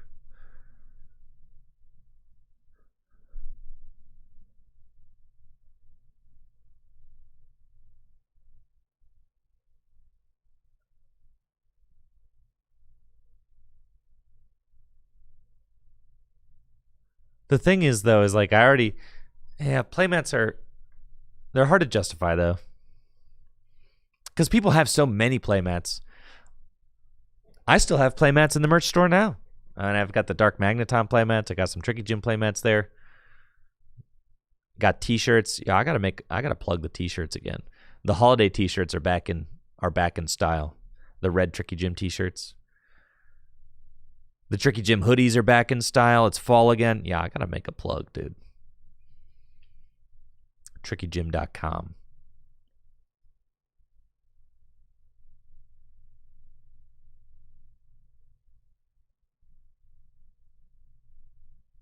And none of that merch is drop shipped, guys. None of it. I have it all right here in my studio. I get it from a local business. Something that I'm very proud of. The guy who runs the screen printing shop does a nice job.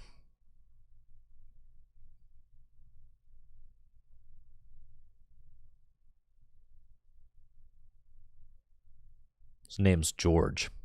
He's got George is a beast, honestly. He runs this screen printing shop. Super nice guy. He's got a laminated copy of the Constitution on the wall of his shop. All right, so Alex is able to launch an attack, but only while using escape rope. So Ben Peacock sends up the Halucha.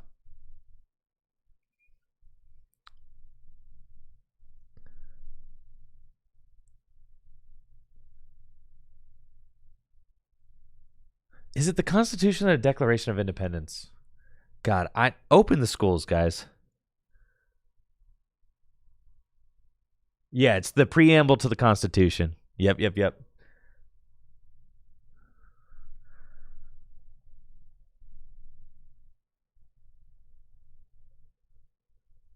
Is what he's got laminated on the wall. It's so beast.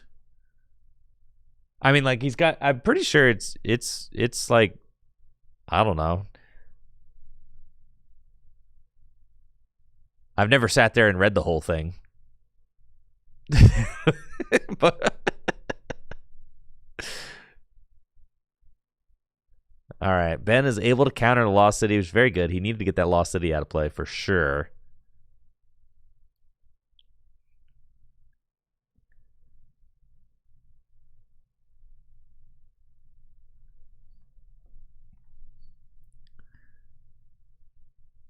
He's got Marshadow down. Yeah, the Lost City, very dangerous.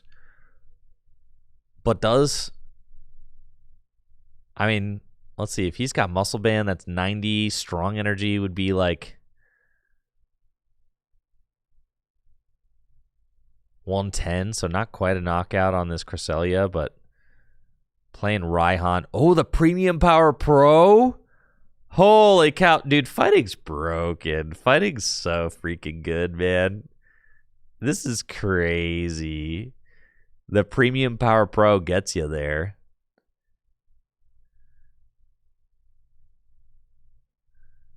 Yeah, fighting is beast. Look at this. With the Marshadow right there, too. Getting ready to become invincible. The crazy thing is, like, you just don't even need to, like... You don't even need any setup, man. You just go take your knockouts with Soul Rock and Marshadow, sure. Bam. Just like that. Nice little Cosmic Beam for 120. Cresselia does have a fighting resistance, but Soul Rock does not care about that resistance.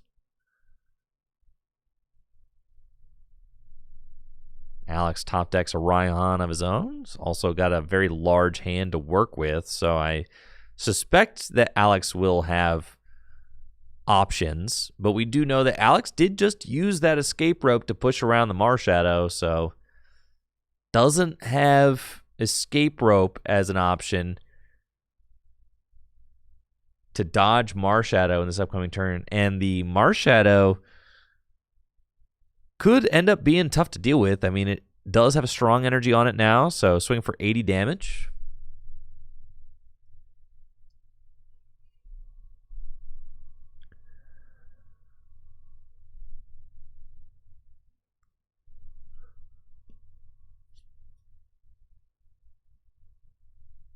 There's Boulder, energy retrieval, grab 2 psychic from the discard pile. We see Alex Carpenter rocking those generation energies. Those are pretty rare.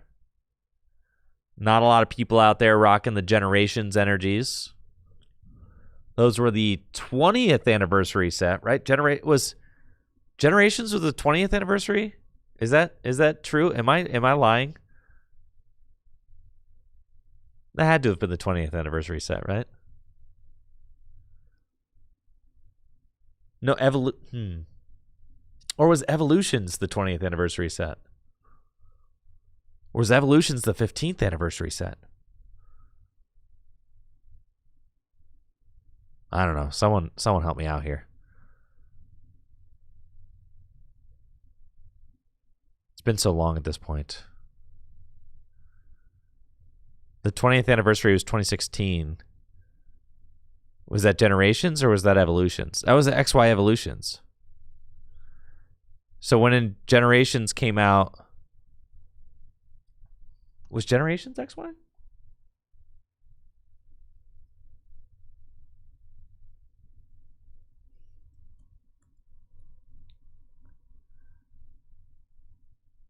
Oh, Generations did come up. Oh, yeah. It was Generations. Yeah. That was the 20th anniversary set. And then what was XY Evolutions then? Because I always felt like XY Evolutions was like the 20th anniversary set too, but like I think they just came out near each other. Okay, thank you. I think Generations and Evolutions were both kind of like for the 20th anniversary. Okay, that's why I'm tripping, because I'm like, what the heck? Like, I'm pretty sure they're both the 20th anniversary set. Okay, all right. Like, they kind of were both in celebration of the 20th anniversary, like both of them. All right, I'm not like totally losing my mind here, because I'm like, they both kind of reminded me of the 20th anniversary. They both kind of have that nostalgic feel to them. They both have their own unique energy. The XY Evolutions energy are my favorite energy personally.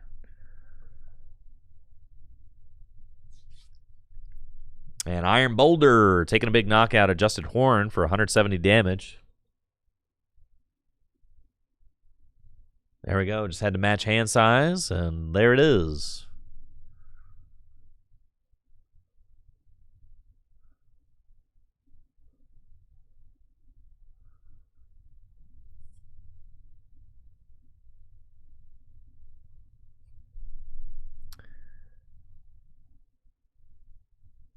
Ben's got a new stadium, training courts, get that Silent Lab out of play. Something he's going to want to do so that he can use that Soul Rock and Lunatone's Lunar Cycle.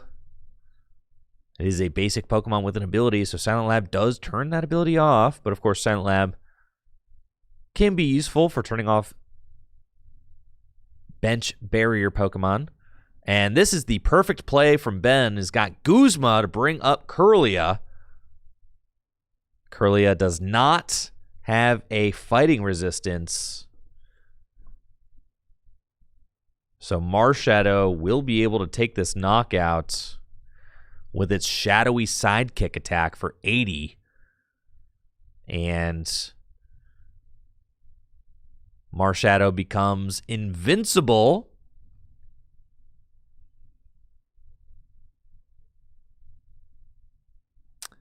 Cannot be damaged by attacks next turn. Now we know Alex has already used his escape rope, so it doesn't have that option. It's crazy how Psychic and Fighting were the finals of the last Gym Leader Challenge 3K to celebrate the release of Mega Evolution. And it's just been, I mean, it feels like those two decks really are at just the top of the metagame right now. And watching them duke it out back and forth, I mean, it's easy to see why these two decks are some of the most popular decks in Gym Leader Challenge formats. And it's really cool that it's such a tight matchup, considering that a lot of fighting Pokemon are weak to Psychic. And it's still like a really close matchup. It's been interesting to watch our local players, really brew with the Psychic decks, try to figure out how to overcome the quick and aggressive, low to the ground attackers in the fighting deck. I do love that art rare Marshadow too. It looks so good. I was really excited that I pulled one of those.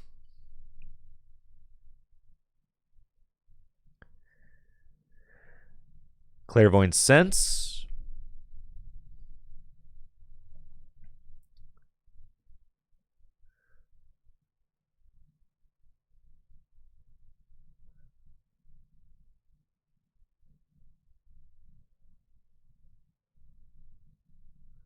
It looks like Alex going to quick ball away a Psychic Energy, potentially.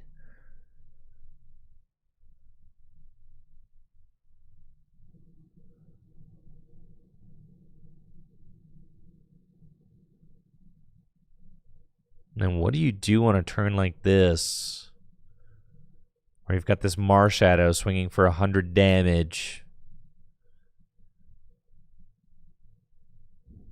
and is invincible, right? I mean, ideally, maybe you could attack with Galarian Articuno this turn, because Galarian Articuno can get around the Marshadow, hit one of those Pokemon on the bench with its Psy Laser attack. Also resists fighting, so you're not really at risk of getting knocked out. Looks like Tina is coming back. So no Galarian Articuno dreams here.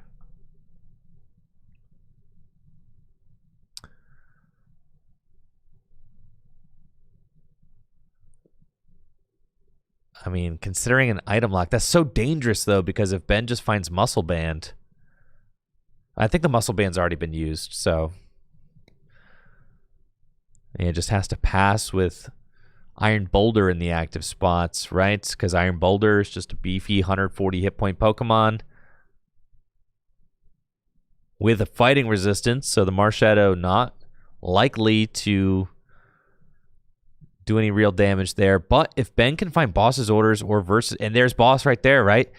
And you could see how things really start to unfold for the fighting deck as this Marshadow just kind of is able to steamroll multiple turns. And Ben just found that Boss's Orders off of the Lunar Cycle. Yo, what's up, Brooke, with the Prime sub in the 3 months. I appreciate it, Brooke. Thank you so much for the support. Hopefully we'll see you out at the Phantasmal Flames release weekend 6K, or I guess the weekend after the release weekend 6K. Very much looking forward to that. If anybody is looking to play in the largest cash Gym Leader Challenge events, the Gym Leader Challenge Phantasmal Flames 3K is taking place on Sunday, November 23rd. We've got our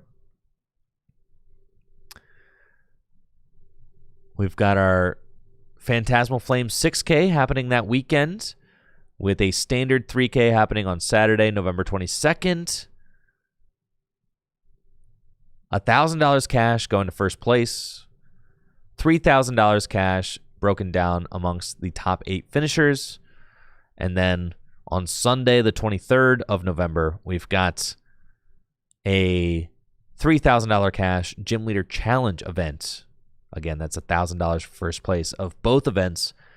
$1,000 for first place of the standard event. $1,000 for first place of the GLC event. November 22nd and 23rd. Signups are available now at fullgripgames.com. So huge thank you to everybody who's made the trip out. Lots of really fun things to do during the weekend. We've also got a retro events, community-run retro events that we host on the Friday before the 6K. So November 21st, we've got Noah in the Discord. Usually helps put those on. I'm not sure what the format is this time, but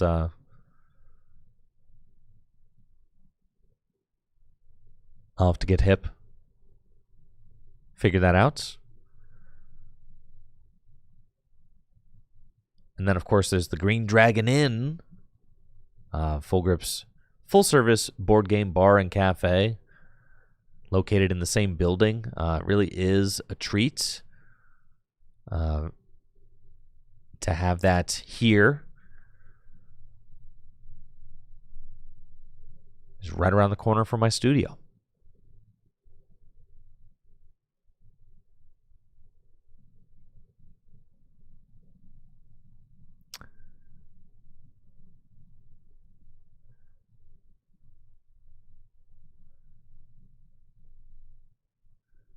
It looks like Ben just swinging into this Frillish for 70 damage. And finally, Alex is able to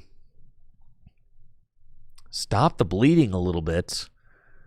Does have a board just packed with psychic energy, but is down 2 prizes. I mean, it's just so little for Ben to have to do to win this game.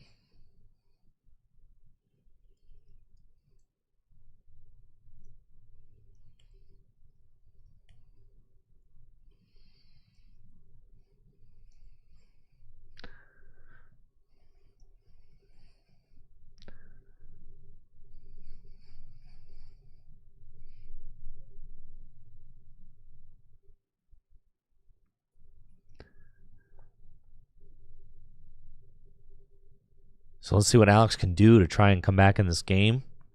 He's got the boulder. Boulder is a big body, but Ben Peacock does have an energy already on the Okie Dokie.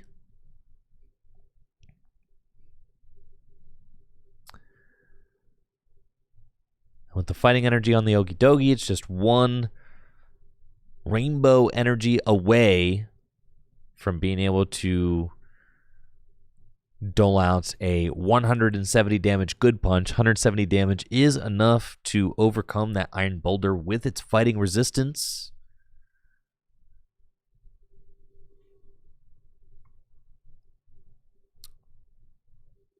Well, it does look like Alex has got Pal Pad, Pokegear in hand, and he's got Dimension Valley. He's got some good cards in his hand.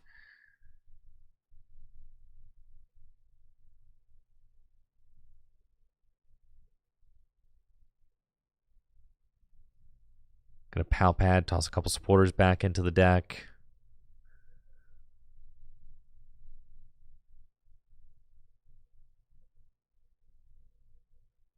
And the Gym Leader Challenge League for our league goers is just a really important resource for our players to be able to test for the formats. It's really the best testing that that they have, considering that the format is not playable on the Pokemon Trading Card Game Live. Sometimes GLC is featured on TCG Live as a part of their trainer trials, but Pokemon TCG Live only has cards from Sun and Moon onwards. Got a question on YouTube. Will I be at Pokapalooza on Sunday? What's Pokapalooza? Where is that?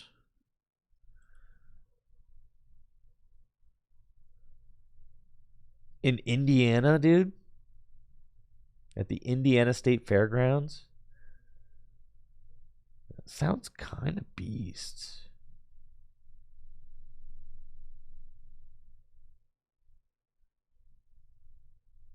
How far are the Indiana State Fairgrounds? Probably 4-hour drive.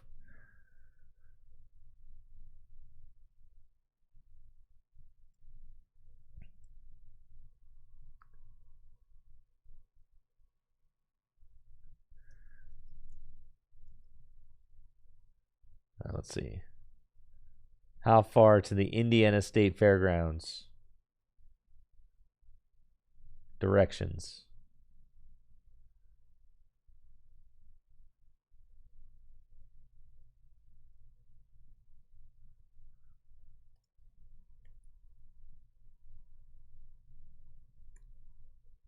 From Akron, Ohio. 4.5 hours. Yeah, unfortunately, that sounds like a lot of fun, but I will not be able to make that.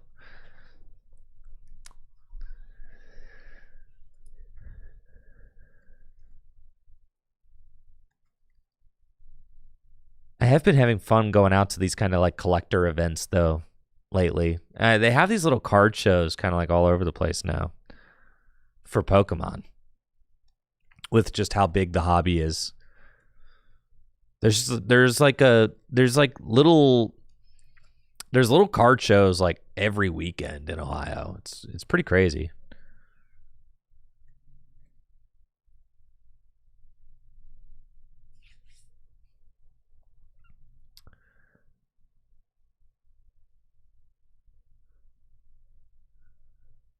I got Cynthia and Caitlin from Ben. Discard the Battle VIP pass. Gets Guzma back.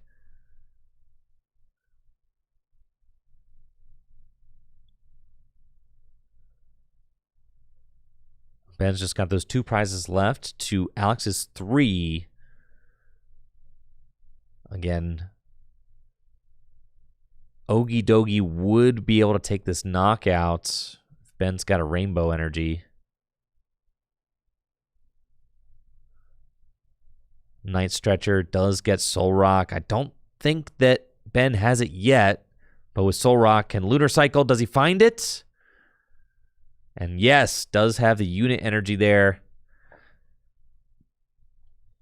Unit energy will provide the darkness energy that Ogie Dogie needs in order to take this knockout. Also puts the focus sash onto the Ogie Dogie, which makes it so that it cannot be one-hit KO'd.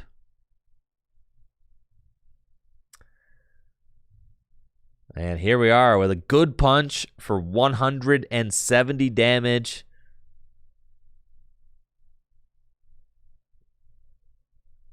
Alex does have Giratina, but there are no HP boosting tools in this list. So Alex cannot realistically ensure that he will have a Pokemon that could survive Lucario. I guess Giratina does have 130 hit points and a fighting resistance. So Giratina, oh no, it's only minus 20 fighting resistance. So no, Giratina does not live a Lucario hit. I thought it was minus 30. It is not.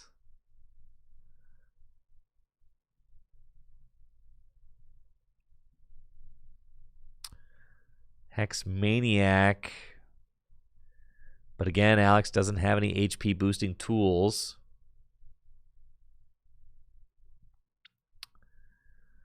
Shadow Impact would not take a one-hit KO on this because of the Focus Sash. So that's pretty crazy.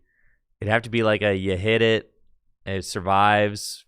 Yeah, it's rough. I think Alex is just in a really bad spot.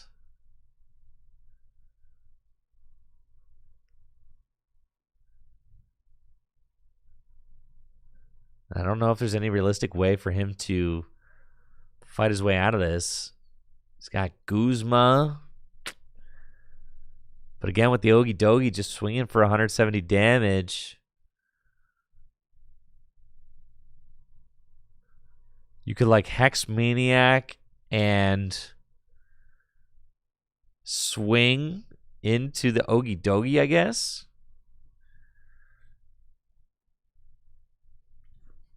I think you kind of have to like Hex Maniac and maybe item lock. But then you have to have like an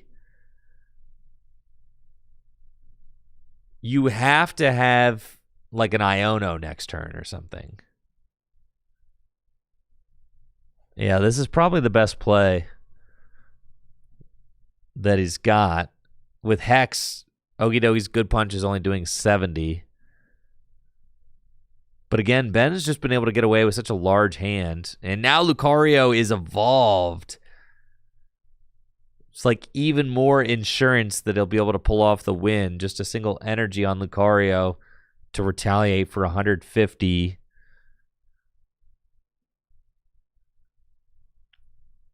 If Alex does take a knockout, you're really seeing the shortcomings of Giratina. It's just like not quite big enough, not quite strong enough. Guzma can bring up this Malamar.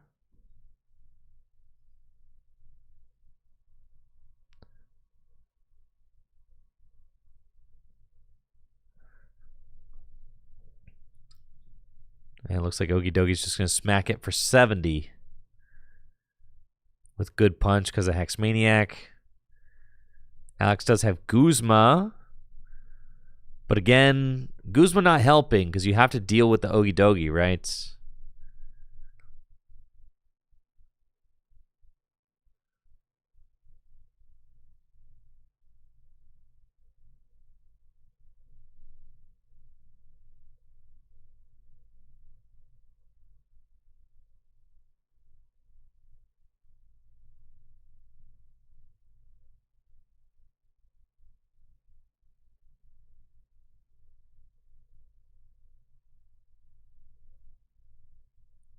Alex got a Night Stretcher. I think he's just out of options here, though. Night Stretcher can get him another draw with Clairvoyant Sense, but does find Floatstone. I mean, that's not nothing.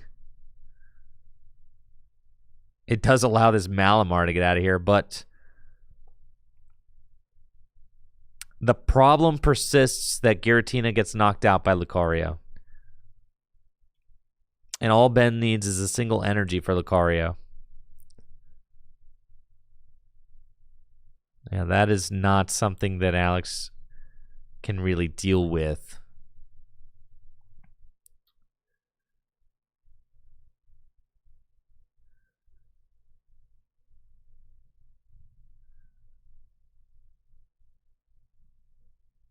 So I think he's just going to take the knockout with Giratina and say, I hope you don't have a fighting energy. Not the best thing to be hoping. You have to imagine that with Karina and Professor's Letter in hand,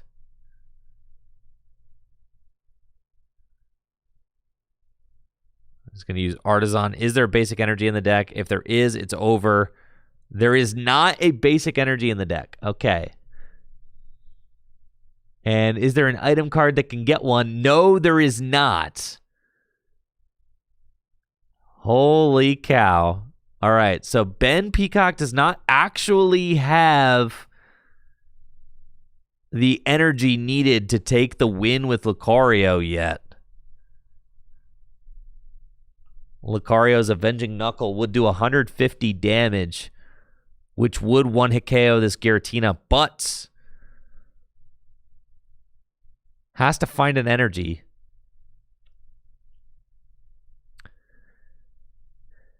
Now, Marnie be a pretty good odds of finding it off Marnie.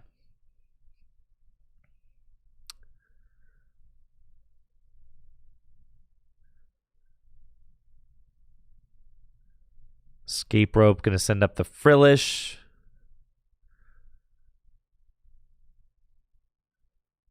Ben's going to send Marshadow up, and then Marnie just has to find one of his energy off this Marnie. He's got 5 cards to do it. Pretty small deck at this point. Does he find an energy? Yes. And that will be game. Aurora Energy to the Lucario. Retreat. An Avenging Knuckle for the game. And there it is. Alex Carpenter has been defeated. We'll drop to 2-1 on the day. Ben Peacock advancing to 3-0 with fighting at Gym Leader Challenge League. Yeah, Full Grip Games. Fighting 3-0, folks. Looking like another strong showing for fighting here at Full Grip Games. We'll see next round if Ben can pull off the win with fighting. We'll be right back after this quick break with our fourth and final round here at Gym Leader Challenge League Night at Akron, Ohio. Thanks so much for tuning in. We'll be right back. This tournament is sponsored by Dragon Shield. Dragon Shield makes the highest quality sleeves and accessories for your favorite tabletop games, like the Pokémon TCG. Dragon Shield sleeves are super durable, making them perfect for tournament play and collecting. They also come in a huge variety of colors, so there's always a great choice to match your deck. You can even turn your favorite photograph or design into a custom box of Dragon Shield sleeves using the Sleeve Crafter on DragonShield.com. Head over to DragonShield.com and place an order for your favorite sleeves today. Use code TrickyJim at checkout for 5% off your order. Again, that's DragonShield.com for the highest quality sleeves and accessories for your favorite tabletop games. Huge thank you to Dragon Shield for being a continued sponsor of the channel.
All right, gamers, our fourth and final round of the night is upon us. 15 players gathered for Gym Leader Challenge League Night here at Full Grip Games, and only one can earn a badge. Who will it be? Will it be Ben Peacock with his fighting deck?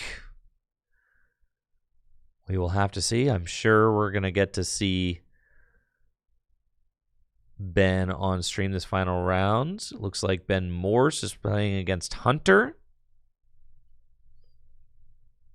I think Ben Morse, of course, with the tie on his record because of the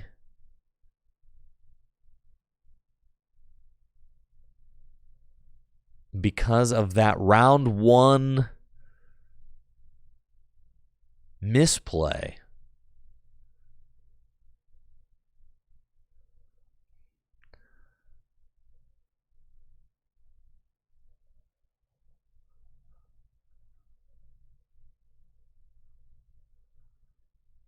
Ooh, we got Ben Peacock versus Chris Harsh, both 3-0. So the winner of this will be the only undefeated. So looks like Ben Morse's misplay there in round one is going to end up costing him an opportunity to potentially win this event, as even with a record of 3-0-1,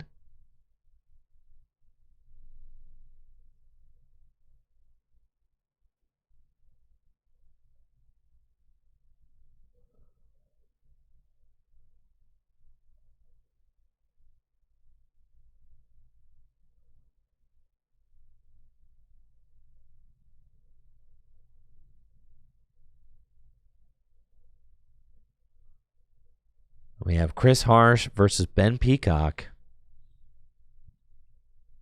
for our final round.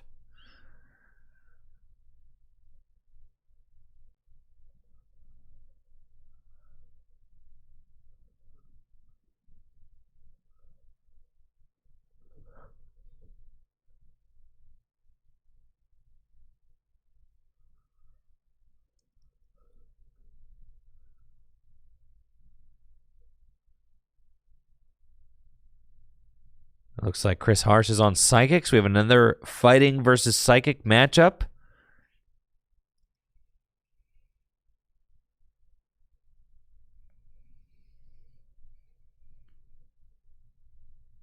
For round number 4.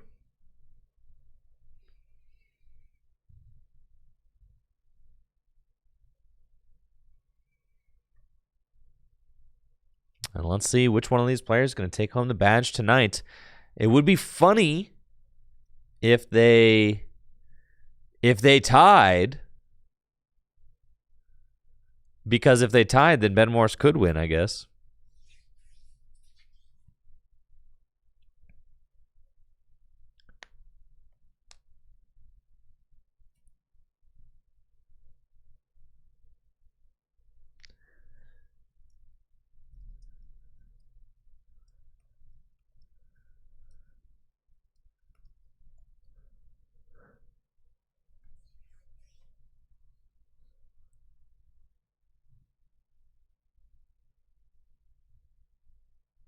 Looks like a couple mulligans there from Ben Peacock to get the game started off.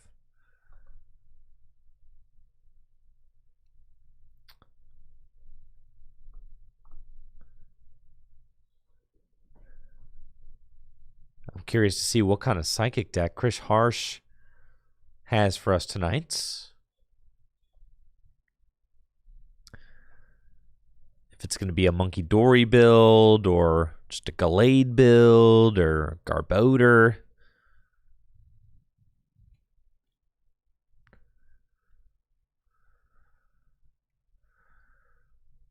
Another mulligan.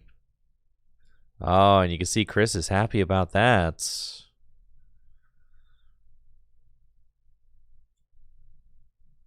Ben needs to find a basic with haste. Don't want to be giving your opponents like a 10-card starting hand.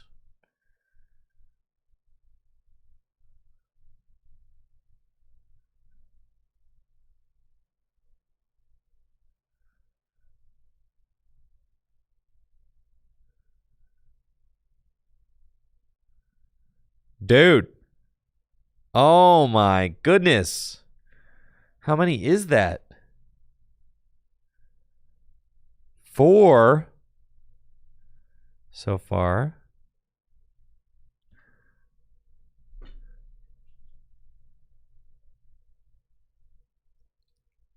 It's an 11 card starting hand.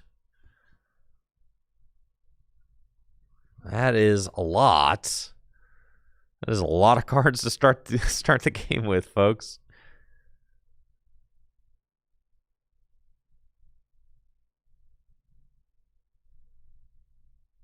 And, well, Ben does have a very strong opening hand here. With Battle VIP Pass and Lunatone starts.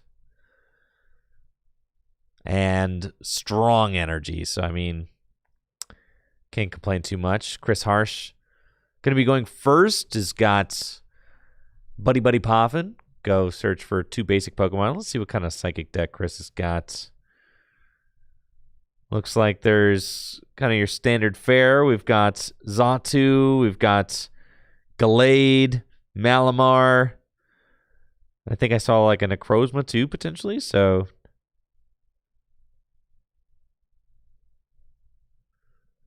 seems like just like your standard kind of good stuff psychic deck. No Necrozma. That was a Malamar I saw. Mewtwo.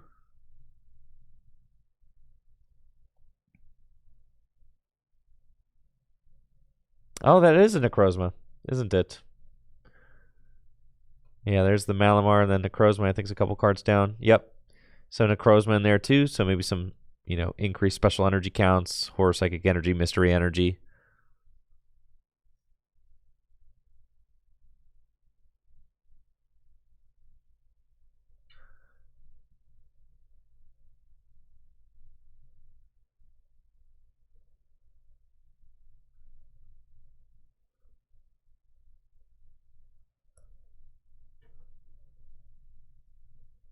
He's got the Iron Boulder there in the active. Bulky, 140 hit points, fighting resistance. Good lead. Not going to easily get knocked out by Solrock. It's also going to be threatening a turn 2 Adjusted Horn for 170 damage if Chris can match hand sizes. And of course, Chris just having a wealth of options, turn 1 going first because of all of these mulligans that he got dealt.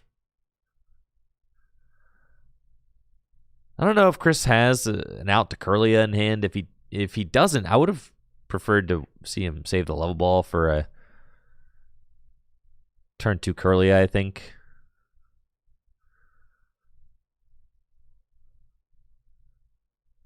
But we'll see.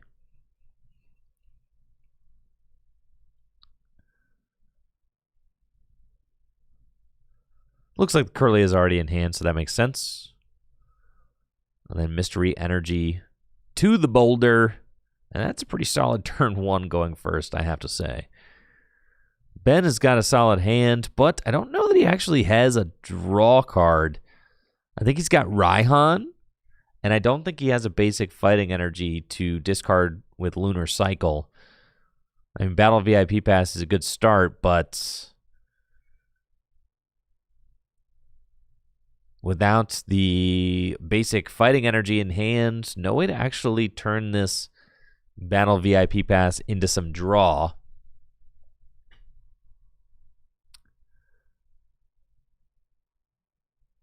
He's got the strong energy, of course. So it looks like Ben going to be going for the Ting Lu. Thank you, ESAM, for that raid of 30 over on Twitch. I really appreciate it. Hopefully you're having a great night. Welcome, everybody. We've got the 4th and final round of our Gym Leader Challenge League nights here at Full Grip Games with Ben Peacock versus Chris Harsh. Both these players undefeated so far. Psychic versus Fighting. 2 of the strongest decks in the formats. Duking it out. Unfortunately for Ben here, does not have a draw supporter, so Has to pass, but is able to get both Solrock and Ting-Lu onto the bench with that Battle VIP pass. Now, if Chris can match hand sizes with Ben, we'll be able to take a Swift Knockout with Iron Boulder. He's got Colress's Tenacity to help him do that. Colress's Tenacity can go get basic energy out of the deck. Kind of only once. And I think he's got stadiums already in hand, so like I don't even know that he wants to go get a stadium, depending on how easy or difficult it would be to hand match here. You've already got Parallel. You don't necessarily love putting stadiums in play versus the fighting deck anyway, because Ting-Lu kind of feeds off them.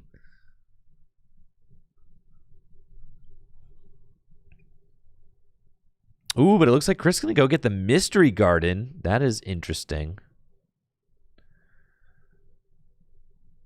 Cool inclusion in the Psychic deck. Can just give you some extra draw power in a pinch. U-turn board and get equipped somewhere. And then it looks like maybe Mystery Garden being put into play to match hand sizes. Iron Boulder will take the knockout. First prize of final round. And Ben does get a bailout. Iono off the top of the deck.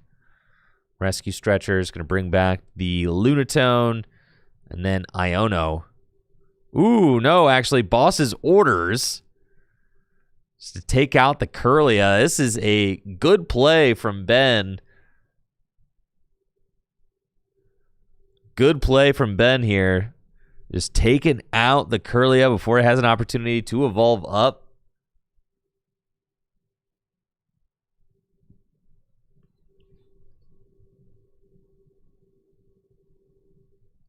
And now, with no Curlia, Chris has to match hand sizes again without the extra draw of Curlia. Was not able to use Curlia last turn because its refinement ability might have offset the hand matching that Chris wanted to do for Boulder. So Chris actually has not used it yet. Did not use refinements. Ball Guy is the supporter return for Chris. Go get 3 item cards with the word ball in their names. Out of the deck and into the hand. But at this point, it's like there's not really... I mean, like, Chris has kind of got some Pokemon in play. It's not really a super helpful Pokemon to get out at this point. I suppose you could get, like, Nest Ball. Can go get maybe, like, a Natu. Start getting that online so you can evolve up into Xatu. Looks like Chris is going to take this opportunity to maybe Ultra Ball for Malamar, which I think is like okay. I don't want to see Chris get rid of this Nest Ball. I mean, the Nest Ball is like pretty good. You could thin the deck. Go get like a Necrozma or Natu or something. And it looks like Chris is going to Ultra Ball, get rid of the Counter Catcher. Counter Catcher, another interesting card in this Psychic build. You don't always see that. But a very good card. I mean, just guaranteed gust option on an item. Very good card. And then we'll see if he's able to match that hand size. It looks like 5-5. And Chris going to go to 4 prizes. I mean, and realistically, Ben does not have a way to knock out this Boulder, right? So, like, it doesn't really matter that Chris doesn't really have much of a board state to speak of, because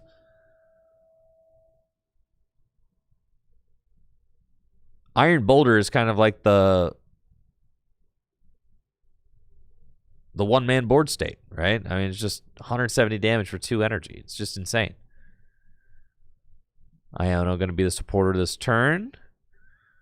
Both players shuffle their hands. Goes to the bottom of the deck. Ben going to get 5. Chris gets 4.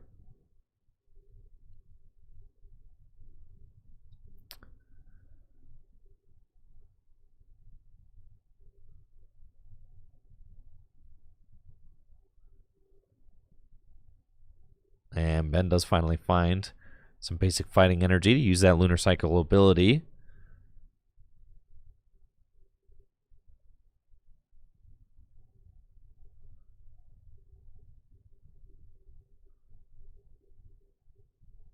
Fighting Gong. Looks like maybe Ben's going to grab. Riolu's a nice grab. Because Riolu can do 100. I mean, Lucario can do 150 damage. For 1 energy. Still 150 damage, not enough to knock out the Boulder. You would have to have a Muscle Band paired with that in order to take that knockout. But that is something that Ben might be able to do.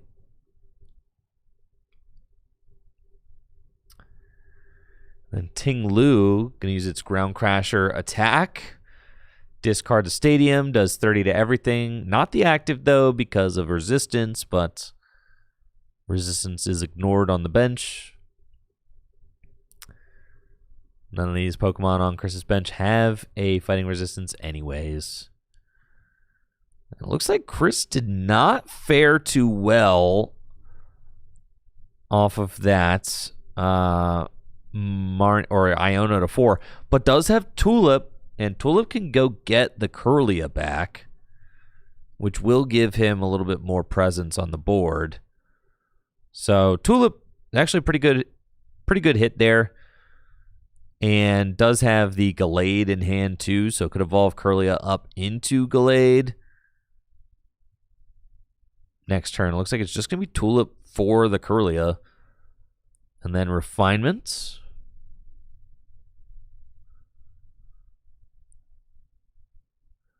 Finds Mysterious Treasure.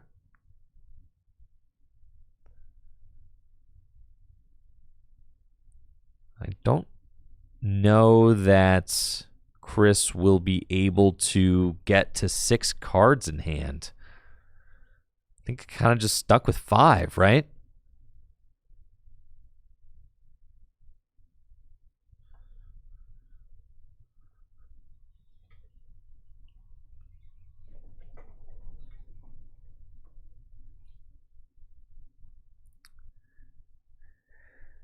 So I think just 1 card off being able to hand match. This Boulder is going to be stuck.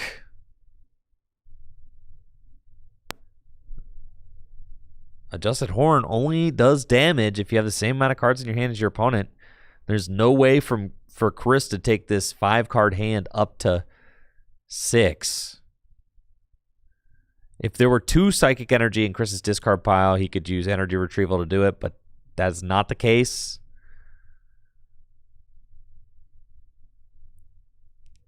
If Chris has got Cleffa in deck, I mean, he could Mysterious Treasure for like a Cleffa or something. And then retreat with Mystery Energy, discard 1 energy, and then Grasping Draw, but that just seems not worth it, right?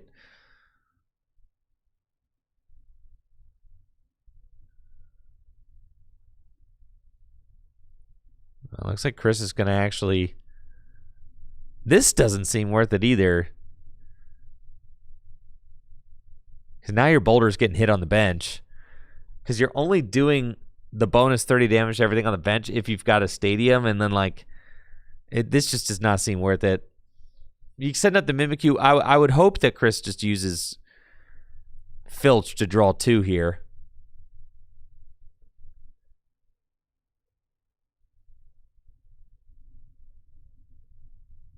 Yeah, I don't think that doing 30 damage really matters. I would have preferred to see Chris use Filch. Not to mention you've got the Ting Lu now on the... Or you've got the Boulder now on the bench. And the Boulder is going to get hit by Ting Lu now. which is not what you want. I feel like this single turn here where Chris has been unable to match hand size could be like the turn where Ben turns this game around and is gonna be able to start dictating the pace of this game. He's gonna tie it up here if he takes a knockout. He's got Guzma in hand, probably gonna Guzma and knock out the Curlia again. Right? Like I think the Soul Rock is probably going in on the Curlia again if I had to guess. Like fighting energy to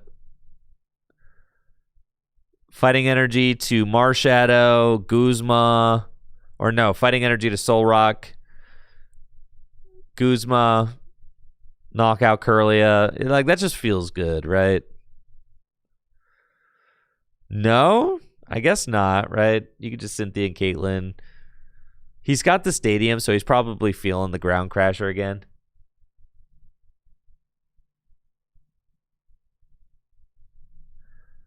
I do have the benefit of knowing that Chris has Gallade in hand, so knocking out the Curlia this turn would be very good. Getting an energy onto Marshadow is quite good, though. Also, getting the Malamar to 30 hit points remaining also feels pretty good.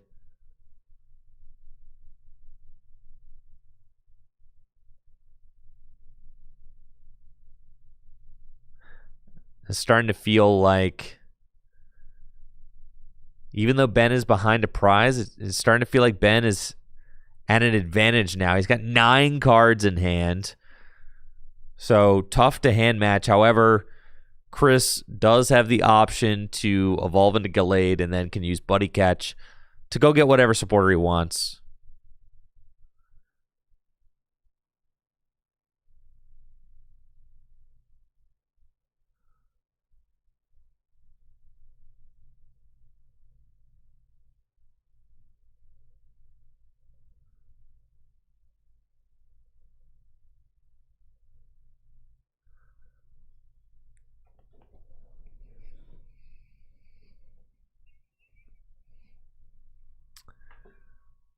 Chris has got Mysterious Treasure. Let's see.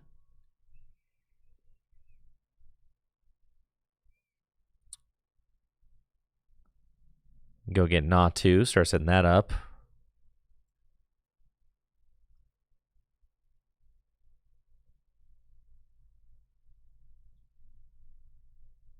And we'll evolve into Glade. Use Buddy Catch.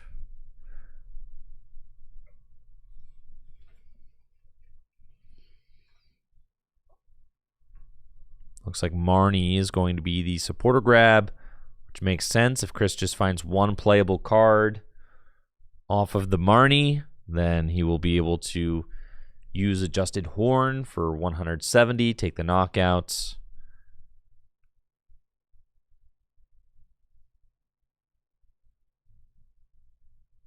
It is crazy how little this fighting deck needs in order to put pressure on. Right now, Ben doesn't have like a huge board state. It's really just Soul Rock and Lunatone.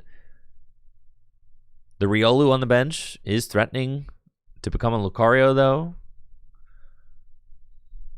which revenges for 150. 150 doesn't knock out Boulder with the fighting resistance, but with 30 damage on it, it will.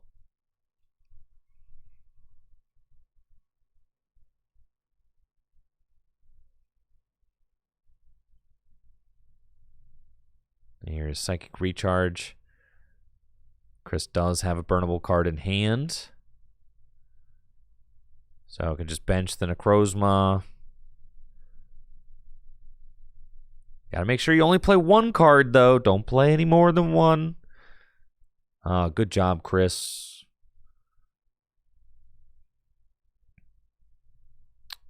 And then we've got 4-4.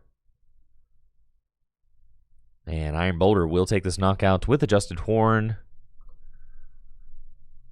Chris just got 3 prizes left, so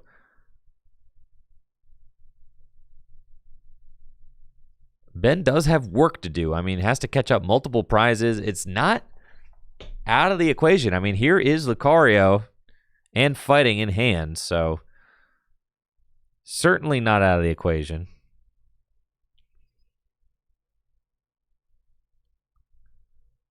Tag call can go get Guzma and Hala.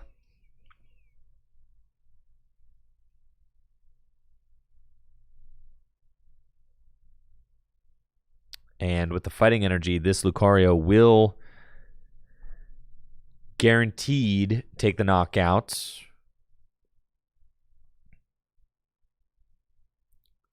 There are 2 Pokemon on Chris's board that are just less than 30 HP away from being knocked out. We see Ben deciding to draw cards with the Lunar Cycle, knowing that he can go get an energy if he wants to with Guzma and Hala.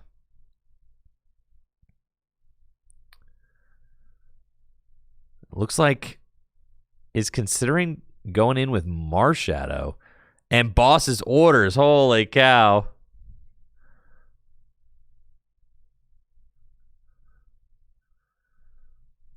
And who do you boss up here? I think you take out the not to.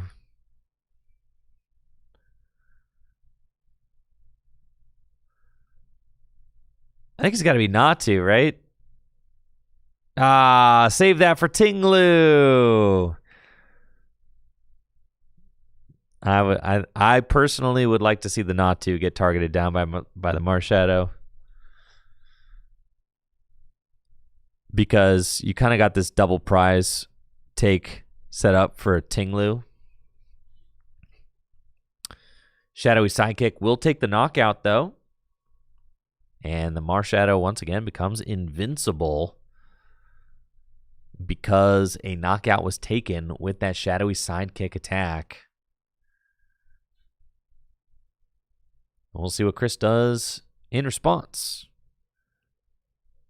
He's got Mimikyu. Would love to have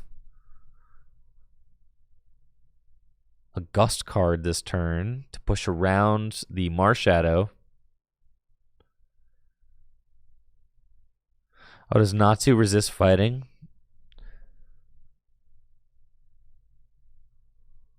Doesn't Natsu only have 50 hit points, or does it have 60?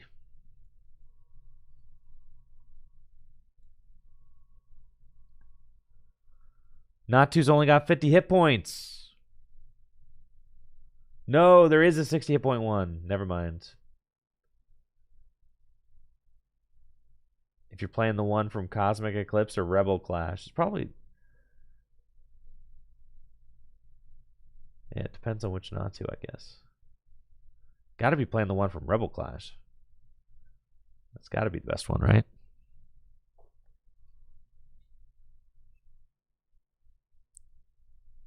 Yeah, with resistance, I guess, yeah, the Natsu is not going to KO. Oh, yeah, so good point there. Good point.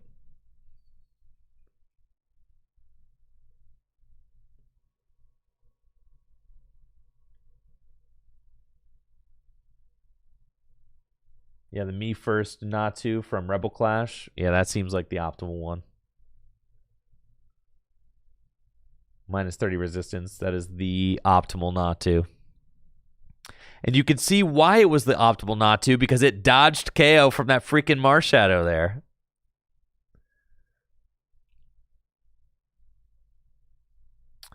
Well, Chris does have Guzma, it looks like, to get around the Marshadow. I think that maybe Ben should have just taken the knockout on this Boulder last turn with the Lucario while he had it. I worry that was a misplay by Ben, because now he's getting very punished for leaving the Boulder there, right? And the Boulder was able to take out the Lucario, which is like the opposite of the way that you wanted that to go. You wanted the Lucario to trade with the Boulder, not the Boulder to trade the Lucario away. The Lucario has one job. It's to take out this Boulder. And now, like, what's Marshadow do into this Boulder? Not much. You can't really afford a turn to...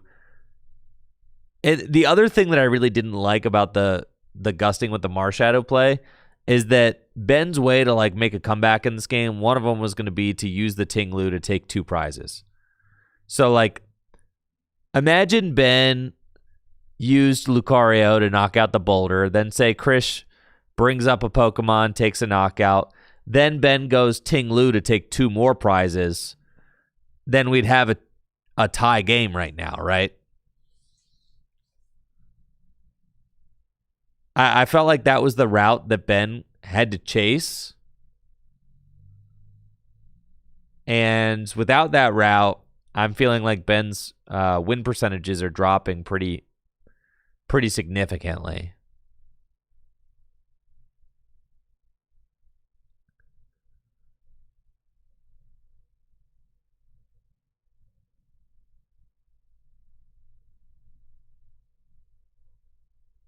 All right, Ben's got a Lily's Determination for 6.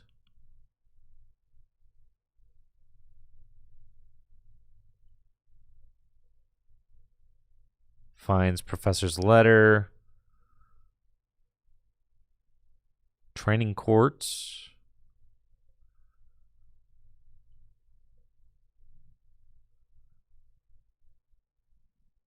Professor's Letter and go get him those 2 fighting energy, and you can use Lunar Cycle to draw some cards.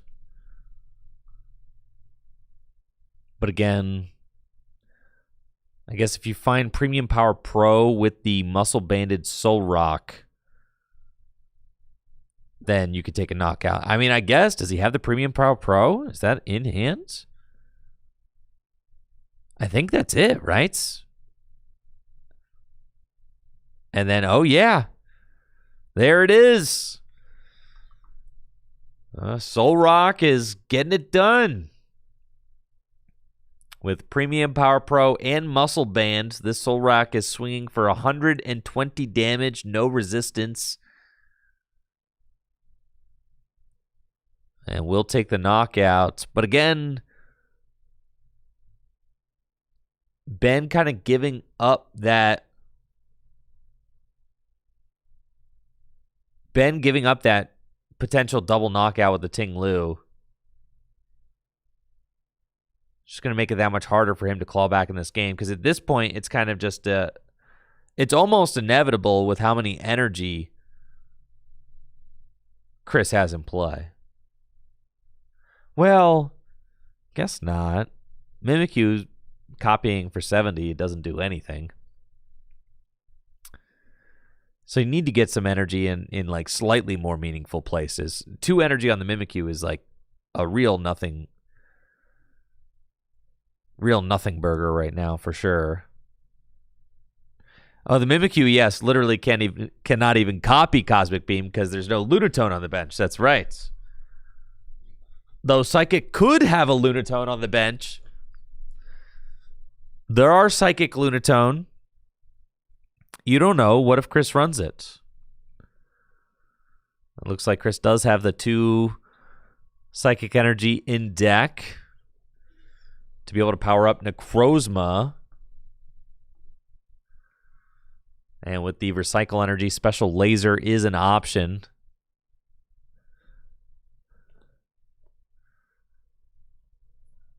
Looks like Versus Seeker for Guzma. I like this play from Chris. Yeah, let's just get that Marshadow out of here, right? Versus Seeker Guzma, Special Laser. The Marshadow certainly can be problematic, right? And then just use Gallade's Buddy Catch. Getting a card like Raihan out of the deck is really nice.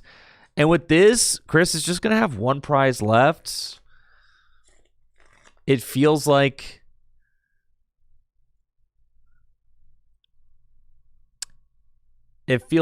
almost inevitable with the Necrozma and 130 hit points on Necrozma. In order for Ben to take this thing out next turn, would need like Raihan Ogie Dogie.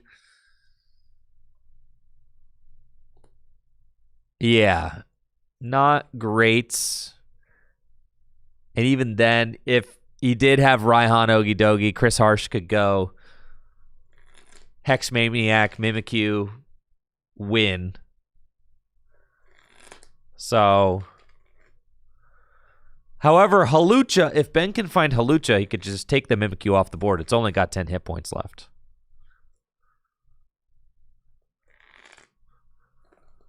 All right, Necrozma, special laser for the knockouts. One prize left. Can Chris deal with this Necrozma? Is Chris Harsh going to be your winner here? One prize remaining for Chris.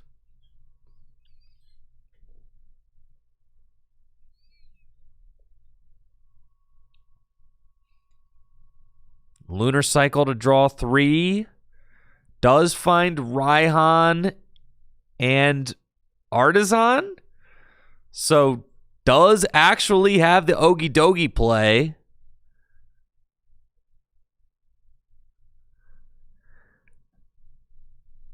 If he had drawn into Raihan, oh my God, if he had gotten Raihan with the fact Ben can easily still win. If he had gotten Raihan with Ogie Dogie and Hawlucha, then like what does Chris do about that, right? You Raihan to Ogie Dogie, attach a second energy, Hawlucha knock out the Mimikyu, and then it's just lights, right? Like Chris has to promote like a Xatu or a Gallade, and then Ben just takes his final prize with Ogie Dogie. So there was a combination of cards, and Ben is actually very close to having it.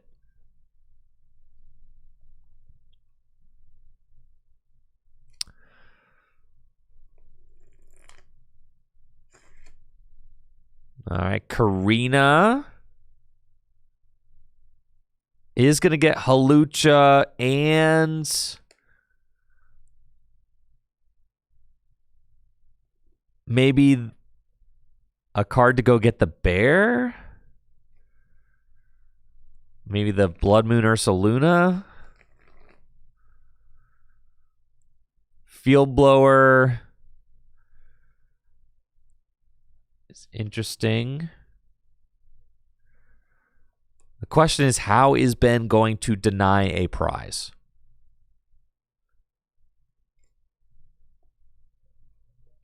And by not playing Raihan this turn, you forfeit the ability to use Raihan at all for the rest of the game. Because if Raihan gets triggered again, he loses. So Hawlucha, flying entry.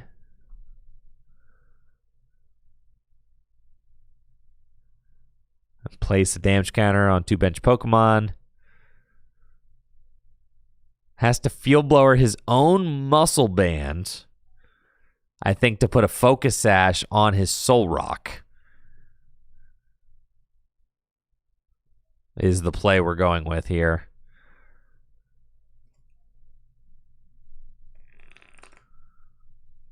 No, yeah, this does feel bad. I mean, I think Chris just wins.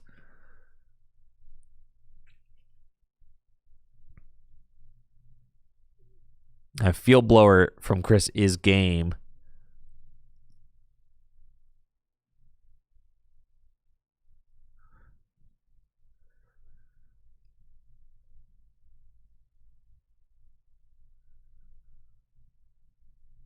And there we go. Swing for 70. Does Chris have it? Raihan, Iono in hand. Hex in hand. No, not yet.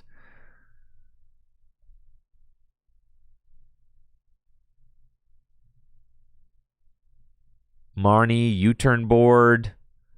Or not Marnie, Cynthia. Gallade can go get whatever supporter he wants out of the deck. I mean, but I think Guzma's down. Verse Seeker's down. Let's Buddy Catch take a look.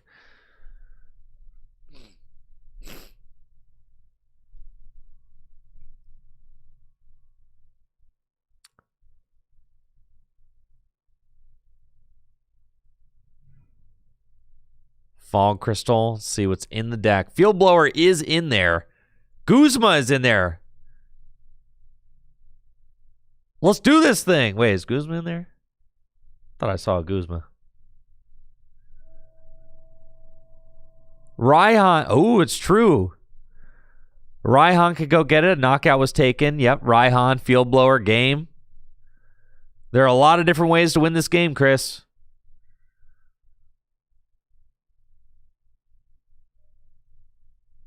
Fallen Crystal for the Psychic.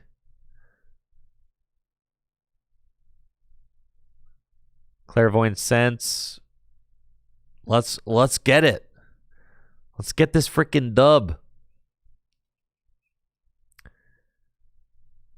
Clairvoyant Sense. Draw 2 cards. There's the field blower. Just do it. Do it. Do it, Chris. And that's game. And with that, Chris Harsh is your league winner. I'm all the way zoomed in with Psychic. Congratulations to Chris and Ben on a solid night, and huge congratulations to Chris for winning his Psychic badge, taking down Fighting, a deck that many consider to be the top deck in Gym Leader Challenge right now with his Psychic build. Very unique Psychic build as well, with some cool inclusions. We saw Counter Catcher in there. Congratulations to Chris, and huge thank you to everybody who showed up tonight. 15 players for our Gym Leader Challenge League nights. Chris Harsh with Psychic, the latest addition to the Gym Leader Challenge badge board. And that'll do it for me tonight, folks. Thank you so much for watching. I've got some videos I'm working on for the YouTube channel. Going to be going out soon. My next stream will be next Wednesday, so stay tuned for that. Might be doing some Pokemon trading card game live next Wednesday if I don't have a tabletop stream planned. So we've done tabletop streams every Wednesday, the last 3 Wednesdays with Jesse. So I'm going to mix it up a little bit. And then anything else? That's it. Make sure to check out FullGripGames.com for all the best Pokemon trading card game singles and sealed products. Shopping at FullGripGames.com directly supports the content I create here on Tricky Gym, as well as DragonShield.com for all the best sleeves and accessories.